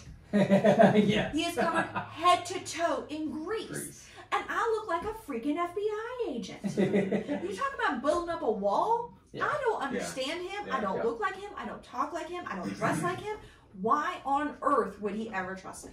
Yes. Yeah, because I mean, even if you don't come off that way, you may look like you think you're better than him, right? Like, well, and that's another at wall. desk, you have a white collar and I have a blue collar. Right. I have to jump over that wall. It might take me 5 minutes. It might take me 10 minutes. It might never happen. Correct. Yeah. I'm now jumping walls that I established. They're just so dumb. Yeah. Like, just be cool. Like, I was in an appointment not too long ago, and somebody was really upset about something going on or whatever, and then like I think I'd either opened something or gotten into something that was probably not legal, and not legal, and I was like, here's what I found: Adam doesn't mess with the streets don't mess with Adam, and that person just went, okay. From that moment on, like, cool. We were good. Yeah. We just moved right past what we just saw, and that was it. Like, but like there's no sales book for that. Yeah. Dale Carnegie, like, that was just like, I don't mess with people, and I don't like, we're not the cops. Yeah. Right. If we were, there'd be a string of arrests behind us. Does make a great business. Okay, so then when you're meeting these people, right? Because like to that point about creating the walls, are you trying to take down walls from the initial point of contact? Yeah. Right. Are you just immediately just building rapport and just trying to set the appointment at that point? So there's like, we always have to make sure you're following some sort of discipline, right? So like there are John Martinez people. Have you guys had Jennifer Stewart on here? No. Okay. So she's like a disciple of John Martinez. Yeah. We two gentlemen that we were mentored by originally in our business. Two gentlemen named Brent Moreno and Adam Johnson. Adam Johnson was just at the good guy. Yeah, his dad Leon were just at the Jim's event. Yeah. So we worked with them in the beginning. They had a certain discipline, a way they do it every time. Yeah. Another one we're really big fans of, Steve Trang. He's got a hyper disciplined approach to it. Yeah. And that's just a way of doing it every time, where you may not be saying the same thing every time, but you're hitting certain things. Yeah. And so by doing that, like, you're taking down barriers long before you've ever gotten off the phone, long before in the foyer of someone's house, before you get to the living room, in the living room again. Then you're having the conversation you're having, and then you're preventing people from going behind you and being able to undo what you just did, right? Yeah, so there's a discipline to it where you're doing it, so it's understanding the psychology from the get-go. We are following a discipline every single time that is reducing or eliminating most of those barriers long before we've ever walked into a house. Yeah. And then the big thing also is that, so you're trying to do a few things simultaneously. You're doing this through the phone call, through the appointment, but this is a continuous thing. You always gotta, by the time I get off the phone, I'm always finding 4 things. I'm finding out what's the story. So like, why are we selling? Yep. What's the condition of the house? When do you want to sell? Because if you want to sell in December or next year versus now, like, that's a very different conversation. Yeah. Yep. And then what's your price? And usually within that, I'm also trying to get a mortgage balance. Yeah. So I'm finding out those 4 things every time. Before you get off the phone. Before I get off the phone. Okay. I'm Most finding people all. don't talk about price before they get off the phone. Oh, I ask every time. Okay. Price is everything. It's not what I'm going to offer you; it's what you want. Correct. Yeah. Well, what and you want may be irrelevant. Correct. So. But it Okay, so now we're getting into a sales psychology thing. Okay. Yes. Hold on a second. All right. Price is everything and nothing at the same time. Yes. Because here's why. So I say it the same way every single time. All right, Mr. Seller, this is what we do, blah, blah, blah. All right. So before I get this phone call, you and your spouse have had a conversation about what is your goal with this house. What is the dollar amount that if someone walked in and gave you that number, you would take it and run? What is that number? Yes. And I just wait. Because here's what that tells you. If they tell you 500 and it's worth 150, I know they're unreasonable. I'm already lowering my expectation on what's going to happen here and really my level of enthusiasm around this appointment. If they tell you 120 and the house is worth 120, it's not how they say it. It's, I can't take a penny less than 120. All right, I already know you're unreasonable. Yeah. I want 120, but I don't really know what the market's worth, and so that was just kind of something that we were trying to get. I don't really know. All right, you got wiggle room. Yeah. I want 10 grand. Oh, do you now? What you gonna be doing in 20 minutes? Like, price is everything and nothing at the same time. And I always tell them after, the minute they tell me the number, I say, okay, Cool. I have no idea if that's a good price or a bad price. I know nothing about your house. Yes. I have not done any research. But you don't ask any questions, roof, windows, like you don't. Oh, I do. This is at the very end. I've already asked all of that. But even then, it doesn't matter because half the time they'll tell you like, yeah, it's you need a kitchen, and it's $150,000 project. Oh yeah, I can't. They all lie. Yes. That's why we physically go and like lay eyes on these houses. Yes. So I always ask that at the very end because that tells me what I need to do into the appointment. Yeah. And like that's what establishes credibility and everything as I'm moving into the appointment. And then he will ask, because this is what always happens, he's like, hey, I know you and Amanda talked about this, but honestly, we haven't even gotten a chance to talk about it. What did you want for it? Yeah. Like, what were you hoping to get for And this? see if that never changes at all. It always does.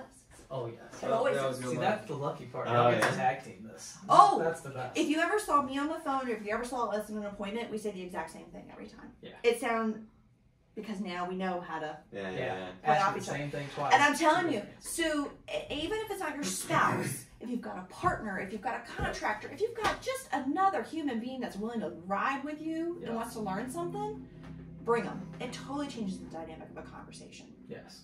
Totally changes because it's not adversarial anymore. It's now, we're just as a collective trying to walk down the road. Yeah. And the other thing, that every time the objective in the appointment is, I need to close doors behind me, not physically, metaphorically. Yeah.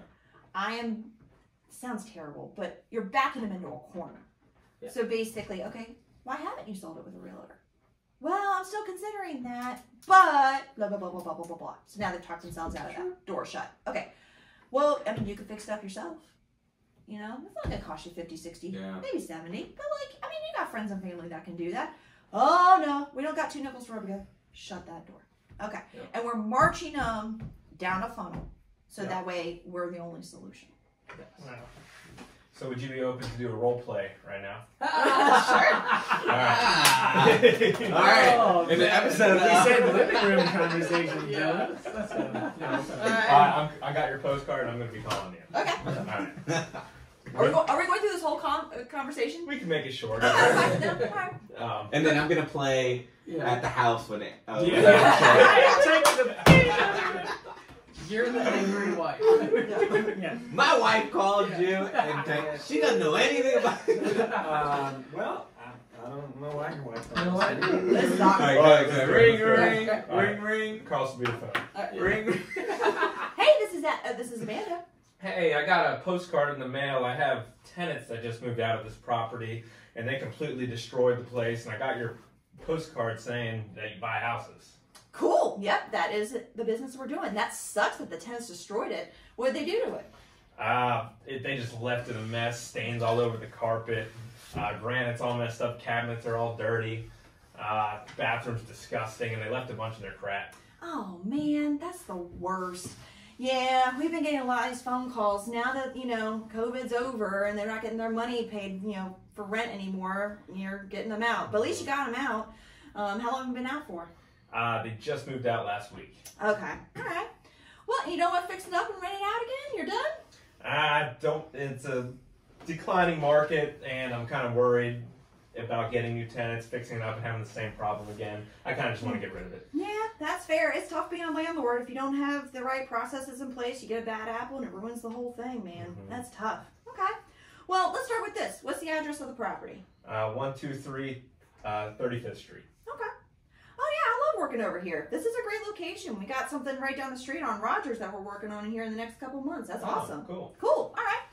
So it's in rough shape. All right. That happens. Well, I mean, not to be all up in your business, but, you know, do you have a mortgage balance on it or anything like that? There's a decent one. Okay. Like 100,000. Okay. All right. Well, at least now we know what we're working with. You know, last time I checked, it's not usually great business to offer you $1 for something you owe 100 on. Okay. So, you know, when are you looking to get rid of it? Are you trying to do this next year? Are you trying to do this now? Like, what are you thinking? No, just as soon as possible, just to cash out before the market goes down, and I'm kind of worried with interest rates rising, so I just want to get out of it. Okay. Yeah. I mean, makes sense. Okay. Well, you know, it sounds like it's something we can do to help. Well, so just so you know who we are, because, you know, you just got a random postcard in the mail. Probably should explain who we are. I'm Amanda. My husband's name is Adam. We're based here in Richmond. We're actually off the Atlee-Elmont exit, not too far from Bass Pro. Yeah, and this is what we do full time. Okay. So typically our process, we try and keep it as simple as possible. You know, I talk to potential sellers like yourself, kind of get a sense of the story, what's going on, kind of like what we just talked about. And if we think there's something we can do to help, then usually I schedule time for Adam and myself to meet you out at the property. 2 reasons for that. One, I need you to meet us in person. You know, we're just some random people. Like, I want you to be comfortable with us and comfortable with our process. Okay. Second off, it is just Adam and I. We're not some billion-dollar corporation or anything like that. So, you know, we always got to make sure we're physically laying eyes on anything we could potentially be working on. Okay. So we're going to walk through it with you, take a look at the full scope of the work, see what the tenants did to it. And usually at the end of that, I mean, if not an exact figure, we can at least give you a ballpark idea of what we can offer. Now, if that number lines up with your number, then awesome. We're going to take care of it right then and there. We'll take care of all the paperwork. There'll be no closing costs because we take care of that 100%. No realtor commissions because just you and I talking. Last time I checked on our real estate agents. Okay. And we can close on our timetable. So, you know, if they're already out, that's great. It means that we can speed up a little bit. But if they were still in there, obviously we want to be cognizant of that and be more flexible. If we're not the right fit for whatever reason, let's say we don't line up on price or, you know, the roof is caved in or something like that, no big deal. We're always going to point you in the direction of who we think is the right fit. So that way we know you're getting handled one way or another. I never get this phone call for no reason. It's always happening for a reason. So I want to make sure you're getting squared away one way or another. Now, usually when I get this phone call, usually people have a number in mind of what they're trying to get for the home. Did you have a price that if someone gives you that number, I'm going to take it and run? Well, your postcard said that you buy houses and make offers, so you got an offer to make? Nope, never seen the house before. Don't know what I'm offering. Always got to make sure I know what I'm getting myself into. So but if I can create a win-win, that's what I want to do. At least I get a target to shoot for. So did you have a number in mind? Yeah, I think Z estimate says 160. Okay. All right. Well, I'll take a look. And, I always do research before we show up to see how homes are selling in the area and kind of just, see what it would probably go for once it's all fixed up. But at least that gives me a target to shoot for. Doesn't mean I can do it. Just means at least I know what we're going for. And then schedule time from there. All right. Good. Cool. Now, question for you. And I've heard that 1,000 times. Now, while you're on the phone, are you in front of your computer looking that house up simultaneously, or okay? Depends. I mean, we're on the road now. It's funny though when you're doing it and you're just like going down the road and like you haven't even looked it up. Like you're literally like the other person's like just making a note about the address, in CRM, and like we have no idea. They could be $1 million home and they want 130. We have no idea. Yeah, because you just got to put it right into your CRM and then you just take it on. Yeah, and the reality is if you're focused on the person and not the property, none of the details about the property really matter. Yeah. It'll all sort itself out in the appointment. So, like, I just need to get to know you and get to know the reason why you're selling. Because oftentimes you're telling somebody that's not a good enough reason to be working with. Yeah. You're a better fit. You have a $900,000 house in Wyndham that you want $895 for. No. You're a good fit for a realtor. And I'll straight up tell them, like, hey, there's 2 ways you can sell. One is the realtor route. Here are the pros, here are the cons. If you go with us, here's the pros and cons. And I tell them that, for us, we are the easy button. We're the Staples easy button. We're convenient, we're quick, we're easy. It's cash. You can close whenever you want. But in exchange for that is price. I'm never going to pay you as much as you're getting on the MLS. Yep. Now that I've told you that, what do you think is the best route for you? I'm not wasting my time. Because someone upgrading, downsizing, relocating is not a good enough reason for us to go out there. Yes. Right. They don't have, yes, that's motivation, but it's not distress. Yeah. So I need someone who, I'm going to push back on them because I'm not running around doing a ton of appointments for no reason. Because they're trying to push the easy button for themselves too. And exactly. And I think oftentimes people think that they're unique when they're following the same behavioral patterns that everyone else is following. Yes. So what they do is they go and they get their estimate, right? So, and they say, okay, my house is worth $240. Cool. I'm gonna call people that buy houses and see if they'll buy it for $240. So I can not only sell it for my target price, but I don't have to involve a real estate agent. I don't ever have to show this thing. I don't have to get it ready for showing. I can forego inspections. I can just skip all the steps and get top dollar for my house. Yep. That's often their goal, and they're going to very quickly realize after a couple of phone calls that that's just simply not going to happen. Right? Yes. That there is no true easy button that gives them 100% of the retail market without involving the retail market. Yeah. That's the reason why the free market exists. Exactly. You just have to participate in it to get that price. Yeah. And oftentimes they're just not willing to, whether it be because of their own personal issue or the state of the home or the speed with which they need to work. So, you know, convenience is a relative term. Yep. Yeah. And I have a question for you regarding one of the questions Carlos asked. So you said when you meet with them, they don't know if you're assigning it, right? Unless it comes up in conversation. Most of the times, more than not, you don't really tell them. Yeah. Sometimes it just makes sense naturally to have that conversation with them based on the project. Let me tell you something. I don't like the Prince George house that we were discussing earlier is a great example of that. The home is in terrible shape, so they're looking at you like, "Are you going to work on this thing?" Like, you know, and you're like, "No, I don't want this house." Yeah. But I know people that do. But my question and I is, can get that done for you. if you don't tell them, now you're at closing and they see an assignment fee to another company, how does double close? So you double close if you don't tell them you're assigning it every time? Well, and 99 points. No, we don't do it. We actually gotten away from it because no one cares. Yeah, no one ever notices. They're just focused on their amount of money, and if their amount of money, if you said $97,284.13, if they see that exact amount at a penny less, then they're good. So they don't. So you do assign it, they just don't look at the HUD close enough to see the assignment. No, they Most never. of the time they don't care, and if they did, then I'd be straight up with them. I'd be like, "Yeah, I didn't want the project anymore," and so I went in a different direction. My buddy wanted it. I just wanted to make sure you got your money and were taken care of, and honestly, I didn't want to bother you. And you don't need the cash if you're double closing, right? No. Because I know some attorneys. That's your mileage may vary, and it depends on your attorney, depends on your state. So I don't want to say definitively, but like just ask your attorney. Yeah. Nice. Some will, some won't. So. Yeah. Okay. So say you were, and I don't know how many people would actually get into it now, because I feel like the market's changed so much. But if you were starting again, right? Let's call it with the skill sets and the knowledge that you currently have, but you were limited to $5,000. Just like you started before, you were limited to $5,000. How are you doing that? And what are you using? Like, what's your strategy? Oh, that's a good question. I don't think it would really change. I mean, because I don't. So you would start with mailers? You did before? Yeah, I think I would. Yeah. So start with mailers. Because I think digital can just get too expensive too fast. So I think mail would be like the definition of consistency. Yeah. I'm sending out X number of pieces. Yeah. Every single month. Every single week. Yeah. So I'm getting Y number of calls, which leads to Z number of appointments. So like you start figuring out KPIs and variables because the base with which the amount of marketing that you're sending out is consistent. Yes. And so really it's the consistency that's key.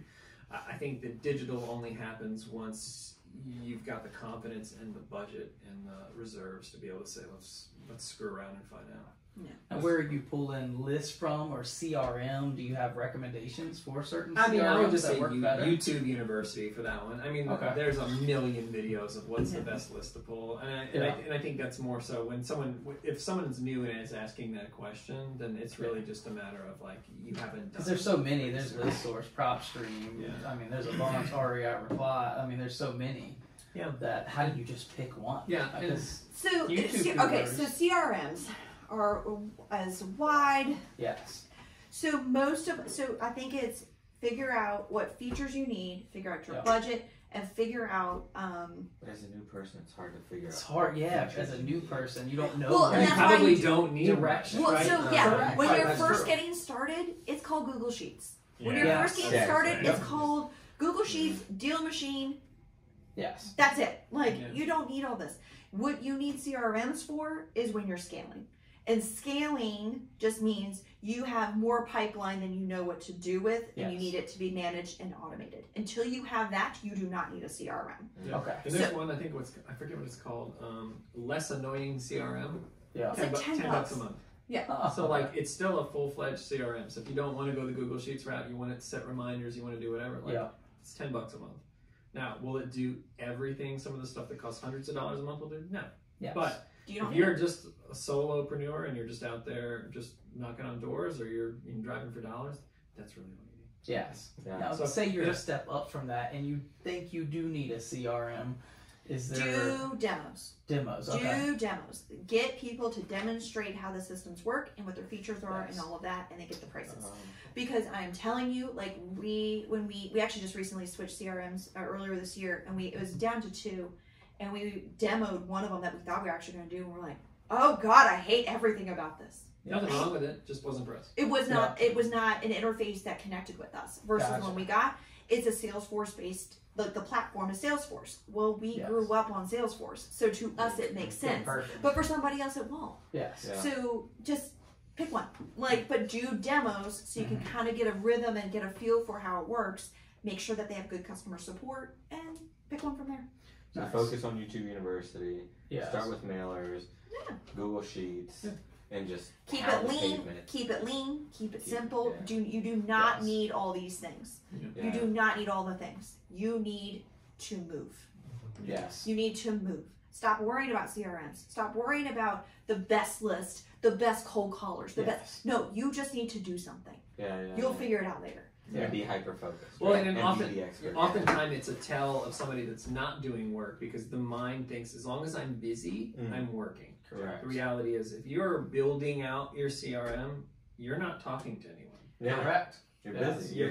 You are busy. You're not be spending time doing something. You're not productive. But you are not spending profitable time. That's ultimately like. And so when they're driving for dollars, I'm like, cool. Then did you call them? Then why'd you drive around for 4 hours? Exactly. So it just makes people feel good. Oh yeah. Yep. Now, when you were starting off, how did you find a good template for your mailers and to know what to put on there and things like that? It's called Yellow Letter HQ. Just use what they've got. Nice. You're not because here, like the $10 million wholesalers, what they'll tell you is it doesn't matter. Yes. They have split test all of it, and they said it doesn't matter. Yep. It doesn't matter. The postcard has to show up at the right time. It doesn't matter if it's yellow or white or pink or purple, or it's a letter, or it's got a picture. It doesn't have a picture. It's a picture of your family. Doesn't have a picture. Doesn't matter. Doesn't matter. Doesn't change anything. Really? At volume, it doesn't matter. Yeah. Huh. Just it has to get to them at the time they're thinking about it. Yes. And that's why I have to send so many. Yeah. And now, how many or how often are you sending these mailers to the same house? Is it 1, 2? When do you? Depends on your budget, honestly. Like that's really where it is. Like so some of these people are getting hit every week, every 2 weeks, but like we never had the budget for that. So we just said, here's X number of dollars, and we said, what does that get us? And they said, here's your schedule. So we just said, okay. Yeah. Gotcha. So there wasn't any negotiation or like fine based off a budget, and that's it. So you're not going, hey, there's it's really just a and matter then we're of not doing anymore. Yeah. That's really Usually no more than 6 to 8 times, and usually you don't want to hit that a you're board. touching them. Yeah, and then usually it's no more. You want it to be no less. Like you don't want to mail them every week. You want to do it every 3 to 6 weeks, depending on the list. So you're focused on maybe not a zip code, but like an area. Usually go by. You usually by zip code. Usually, and then you just add zip codes as your budget allows. Gotcha.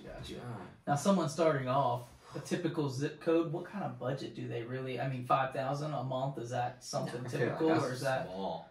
Right? $5 grand is a little bit. But we know people that do 50,000. Yeah, it depends. 250,000 a month in mail. So like, and they're sending armadas and pallets of postcards. So like, it's all relative. But you could start by spending $1,000, $2,000. Absolutely, and then at that point, what you would do is you would just get really specific on the list. Okay. So you would work on bankruptcy, pre-foreclosure, high equity, over 65, 2-level going, 65 over 2-level, tons of equity, whatever. Because then you're recognizing there's certain characteristics that are going to trigger. Yes. Someone who's 65 and a 2-story wants to go to a single story, so they're going to sell, and they've got a ton of equity to do it. Yes. So like you just narrow down to fit your budget. Yeah.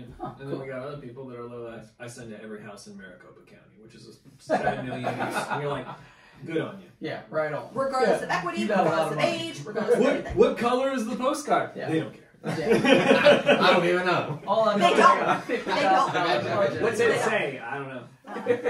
Doesn't matter. Okay, so we focused a lot on the wholesaling piece, but as of the last year, Sure. You guys You're almost exactly. Yep. Yeah. So as of the last year, it was almost like a hard pivot for a little bit. An accidental hard pivot. To like being more like finding more of the passive. Yeah. Yes. Right? Every now and then, like building the portfolio. Every now and then you come across a GC that is just so invaluable that you're like, I have to work. I'm not a with this GC. guy. I'm not a GC. You're not. Project manager. Oh, really? We talked about that last time. And never again. No, offense an to you. executive project manager is so good. We had a good, so we had a good thing going. I think we had a really good thing going. Yeah. You guys were just like pumping them down the pipeline. Yeah, and we'll never do that again. It's a lot. It is a lot. Is it It is a lot because for wholesaling was so lucrative and this was not, or was it so? What had happened was. Yeah. Yeah, you know what happened? Please tell. What had happened was, and this is why it's so important to show up to every event. So our initial goal was, here is the X dollar amount we have to make every single month to net to gross what we used to gross at our jobs. So that was the initial goal, was maintain X dollars. exactly. Then there was what it another dollar amount that meant that we would take home net what we used to gross in our W-2, which meant, so once we were hitting that number consistently, then we're like, okay, we know that something's working. Okay. Yeah. Then we went to a Jen Ingersoll event, and two things happened simultaneously. Since we had quit our jobs, we thought that we didn't qualify for anything in terms of a mortgage because we don't have W-2 income. We didn't realize the world of DSCR loans, which has been invaluable to us now moving forward. And we, at the same time, realized that we had access to private money. Yes. So what that meant is I had money to rehab, and we had money to refi out. And what we also realized is that we could, because we are good at getting properties at a discount, we could purchase, rehab, close, and pay ourselves like a wholesale fee. Yep.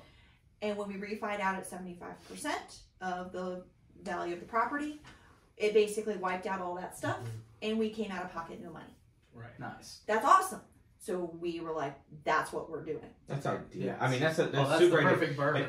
Absolutely. And I feel like a lot of people do it in multiple different ways, right? Yes. Like, say for example, me, I'll have to pay the assignment fee, but then I'm saving on the construction piece, right? So like everybody's using their advantage. Like you guys have the advantage of being able to negotiate your way into a really good deal and find yourself on the other side and make the burr work. Yeah. Correct. So we're acquiring for 80 what you might acquire for 105. Yes. Yeah. Agreed. Yeah. So then what happened is, so we were like, all right, make it rain, and we just went for it. Yes. Here's the small problem with that. Is that a couple of things happened.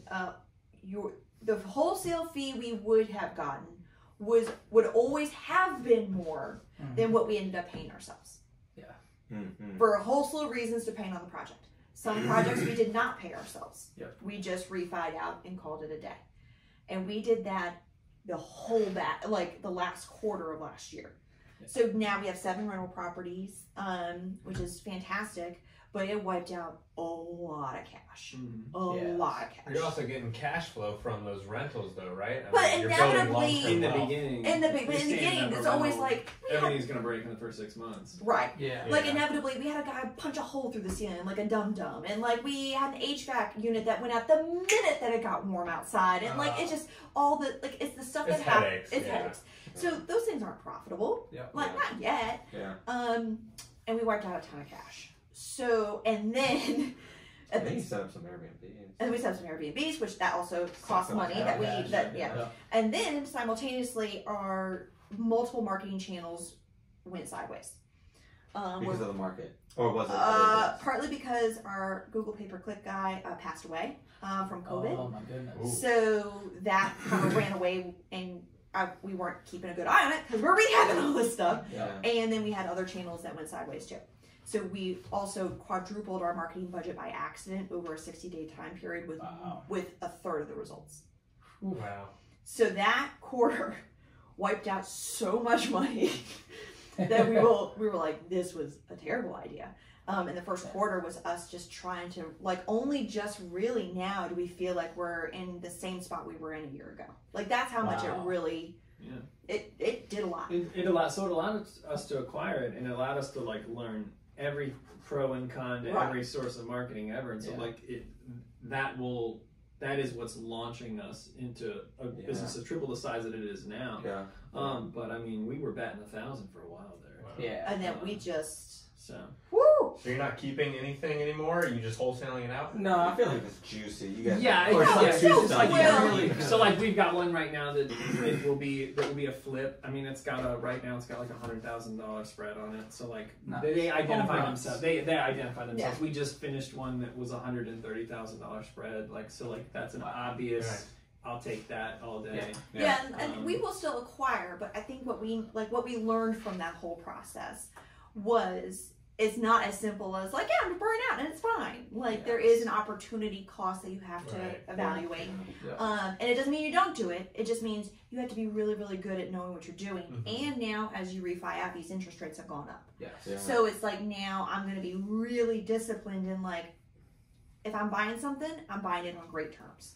I'm not just going to buy something just for the sake of buying something. Because like, I mean, your business model for, call it a year and a half, was your input was marketing. And then there was a very clear output. Unless there was some sort of like some sort of weirdo thing, right? But there was a very clear, the assignment is 10, 20, 30, whatever amount was your assignment, and that's what you were going to get clear as day. Right? But then the moment you start fiddling, working, and then you're going to refinance, then you have people's attitude. I mean, it could be personalities of like, they didn't have a good day, so then therefore your evaluation, your assessment was off. And now your refinance amount is completely off, and now you have to keep on. And then rates have changed if you couldn't lock with that specific lender. I mean, there's so many more variables that like really throw a wrench into it. And like those things really have to be dialed in or accounted for somehow, and then be able to get absorbed, which is what you guys did, and that sucks when things are going that fast. So I don't think anyone should feel bad for us because I mean it still worked out and we acquired 7 properties in 4 months. So like so it's like there's no bad. That's not it's bad. Fine. And they are profitable. It will. They're all profitable. They're all stable. They all cash flow. Everything's fine. But like, if you're asking what happened, it's like in a 4-month window, we lost 6 figures worth of income. Because you didn't wholesale them. Correct. And so like, had we done it at half that pace, we'd probably still be doing it right now. But like, so now it's like we'll take down the sub 2s because those are, you know, 5,000 or less in acquisition. And it's also forcing like me to sit there and say, oh, you own it free and clear. We are going to have a conversation about terms, seller financing, things like that. So we've got one right now that, if I can pull it off, it'll be 0%, either 0% for 20 or 3% for 30 on a 170 purchase price. I'll do that all day. All day. Now I'm not pulling it off yet, so but like that's where we're starting. So like that's now some of the conversations we're having. It's like I'm gonna get hyper disciplined. We are going to get hyper disciplined in like the stuff we buy is a great deal, not just a deal. Because some of our properties are great, but they were a deal. They're not a great deal. So is that because the market has changed, right? So like if we were still on the up and up, would you still be looking at it the same way? Yes. Right? Like if there was still a lot of upside to it. Well, there was a lot of upside at the beginning of this year, and they had changed their mindset already from January. So I would say, had we acquired at a slower pace, maybe even 2/3 of the way we were acquiring, like had we done maybe 1 or 2 less a quarter, then I think that would have been. Do you think you'd still be doing it then at this point? Probably, Because I feel like if you guys were acquiring at the pace you guys were at, maybe a year before, so instead of the end of last year, but like a year, like 2020, right? Like there was still so much upside. That I feel like you guys, I don't know. Well, and so as much as everyone talks about the market changing, like we have yet to know. So we're having our best months right now. So that's the funny part about all this is everyone's talking about it like everything's going to hell in a handbasket, and we're like, we don't see that. And either something, and we don't want to believe there's something so special about us that like we're alone in that. There is a bigger need now than there's ever been. To sell a property. I think so. Agreed. Quickly and at a discount. And I think it's going to continue to get that way. Now, the end buyer may have more to account for a rising interest rate environment, right? So maybe you realize that you need to buy for less in order to make your numbers work. Okay, 6 months from now, as opposed to today or 6 months ago, right? But at the same time, if I can acquire at a lower price, then all that math still works. It all just slides down. It just goes. Yeah. And I think because of the information age that we're in, people are getting that memo a lot faster than they did potentially in 2008, 2009. Sure. So if all of a sudden tomorrow we say full-blown recession or whatever, it's not going to take very long. And also, this is, I heard, I think it was Gary Harper say this the other day on a podcast, like, congratulations, like, now you have to sell. Yes. So, like, for all of the salesmen that have been sitting around just answering a phone call, taking orders for the last year, now they're actually going to get paid to do their job. Yes. So, like, this is where now our market differentiators will, just being Adam and Amanda versus you being Johnny Businessman, like, that's where we'll beat you every time. That's where we'll stand out as people that want to do good business with good people. They have choices. And I think that's going to weed out a lot of realtors coming up, because there's a lot of realtors that jump in. Wholesalers, the entire industry. I don't think it's exclusive to realtors. I think it's the entire industry. Flippers. I mean everybody. And I'm okay with that. Oh, absolutely. It's whoever, in my opinion, worked through these good times. Or were in it during the bad times, because 2017, 18, they weren't bad, but they weren't what it is last year or the year before that. I think it's just recognizing that, like, if your foundational principles were you were doing good business, meaning that, like, when you all saw our deals, 9 times out of 10, I goof just like anyone else does. What I told you a home was worth all fixed up, I was conservative. Yes. Like, and when I tell you a rehab estimate, not that we usually tell you, but, like, usually we show you everything, it was conservative. Like, if you play conservative in the, like, that will only prove to be more beneficial as we get into this new season. A lot of people were able to get away with pushing. Yes. And now they're all of a sudden going to get caught with their pants down. We never did that. Now, because I tell you, I know we didn't do that, because every single home we've ever wholesaled, what I said the ARV was, every time it sold for $20,000 to $30,000 more than what I said it was going to sell for. Which is the opposite of most wholesalers. Exactly. Most wholesalers will tell you $250. The market, really? Sure. But my point is, like, what was happening is a lot of wholesalers were anticipating that upward, and they were pushing it. You were almost like at market. Yes. And then it was just slightly better. And other wholesalers were like, oh no, it's going to be Amanda was following appraisal rules.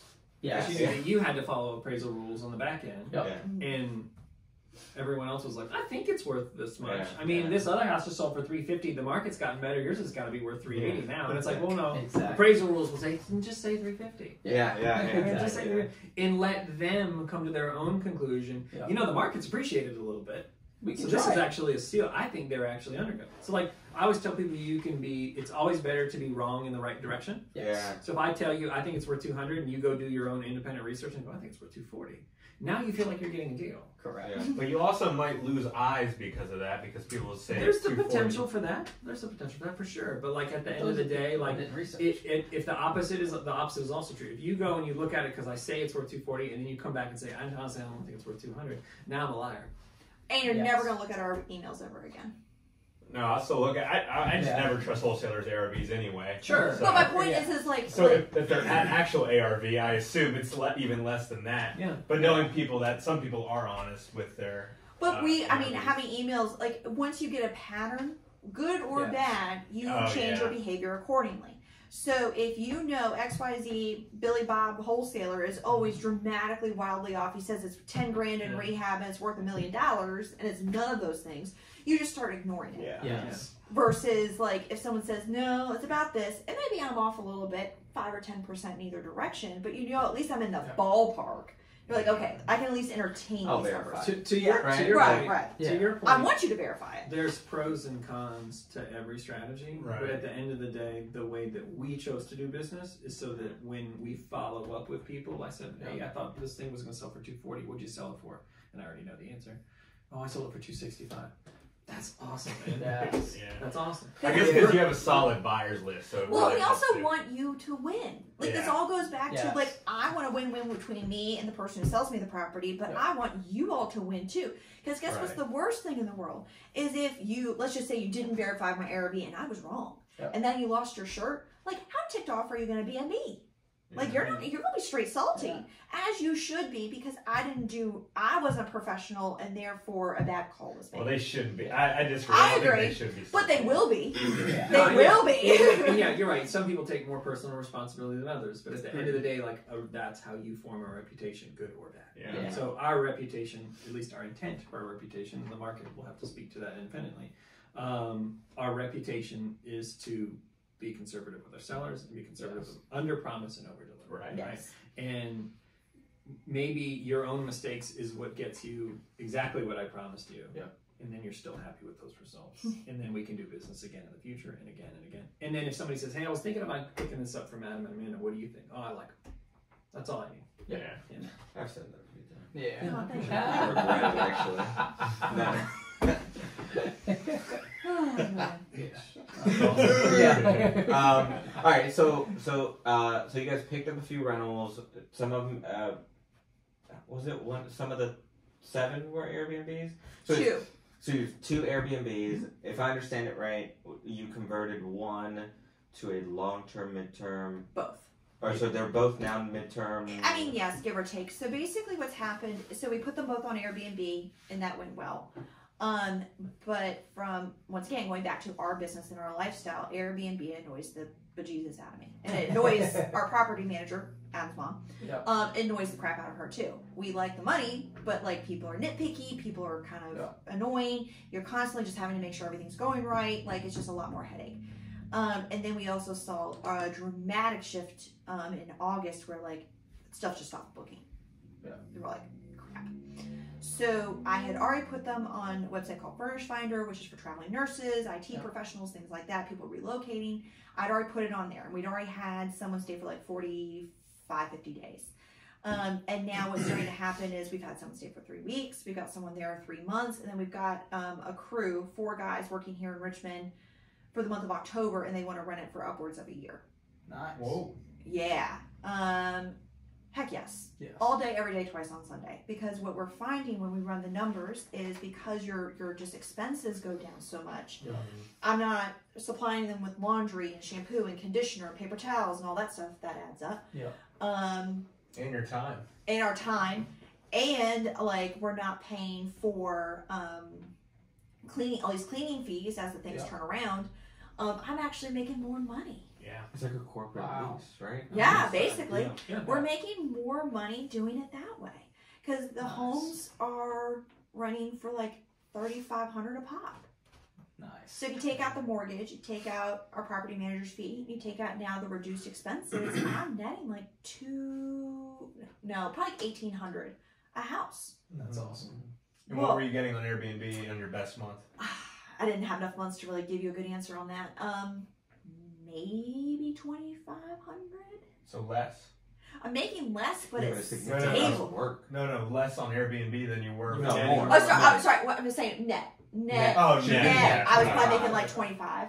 Yeah, but the little $700 less, haircut for significantly less work. Yes. Significant, and they treat your home better. Yeah. Because they're just there to sleep. They just need a place to lay their head down at night. Work, sleep. Yeah, and that's it. They're not there to party. They're not there to do all these things. So they take care of your home better.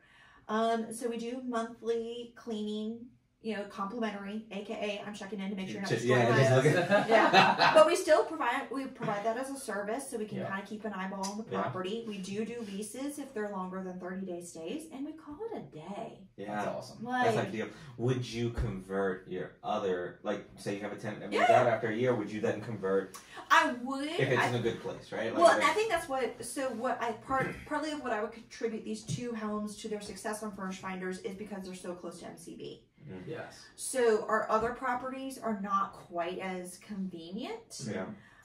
So I don't think they would do as well. But now as we think about exit strategies, as we think about all these different tools in our toolbox we get to use, we can wholesale, we can flip, we can do that.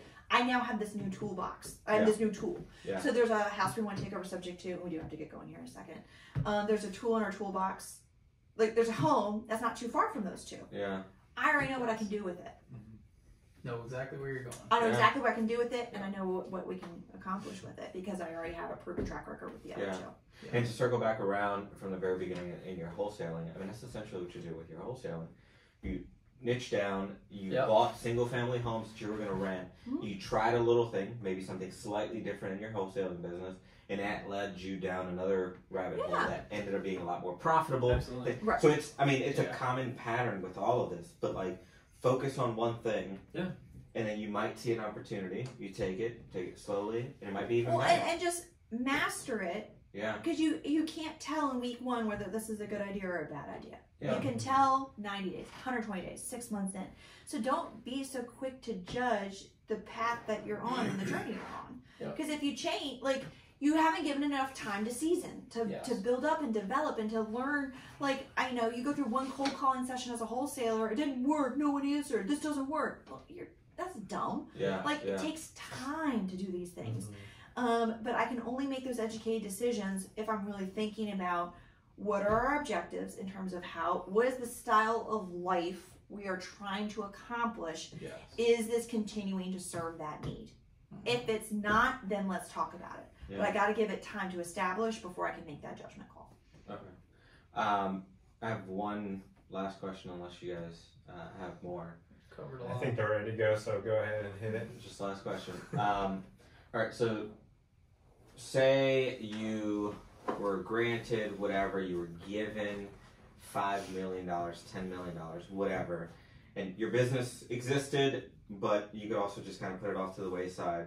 What would you do with the $5 million? What would you do with the $10 million? Would you start another business? Would you just kind of like create something a little bit more passive?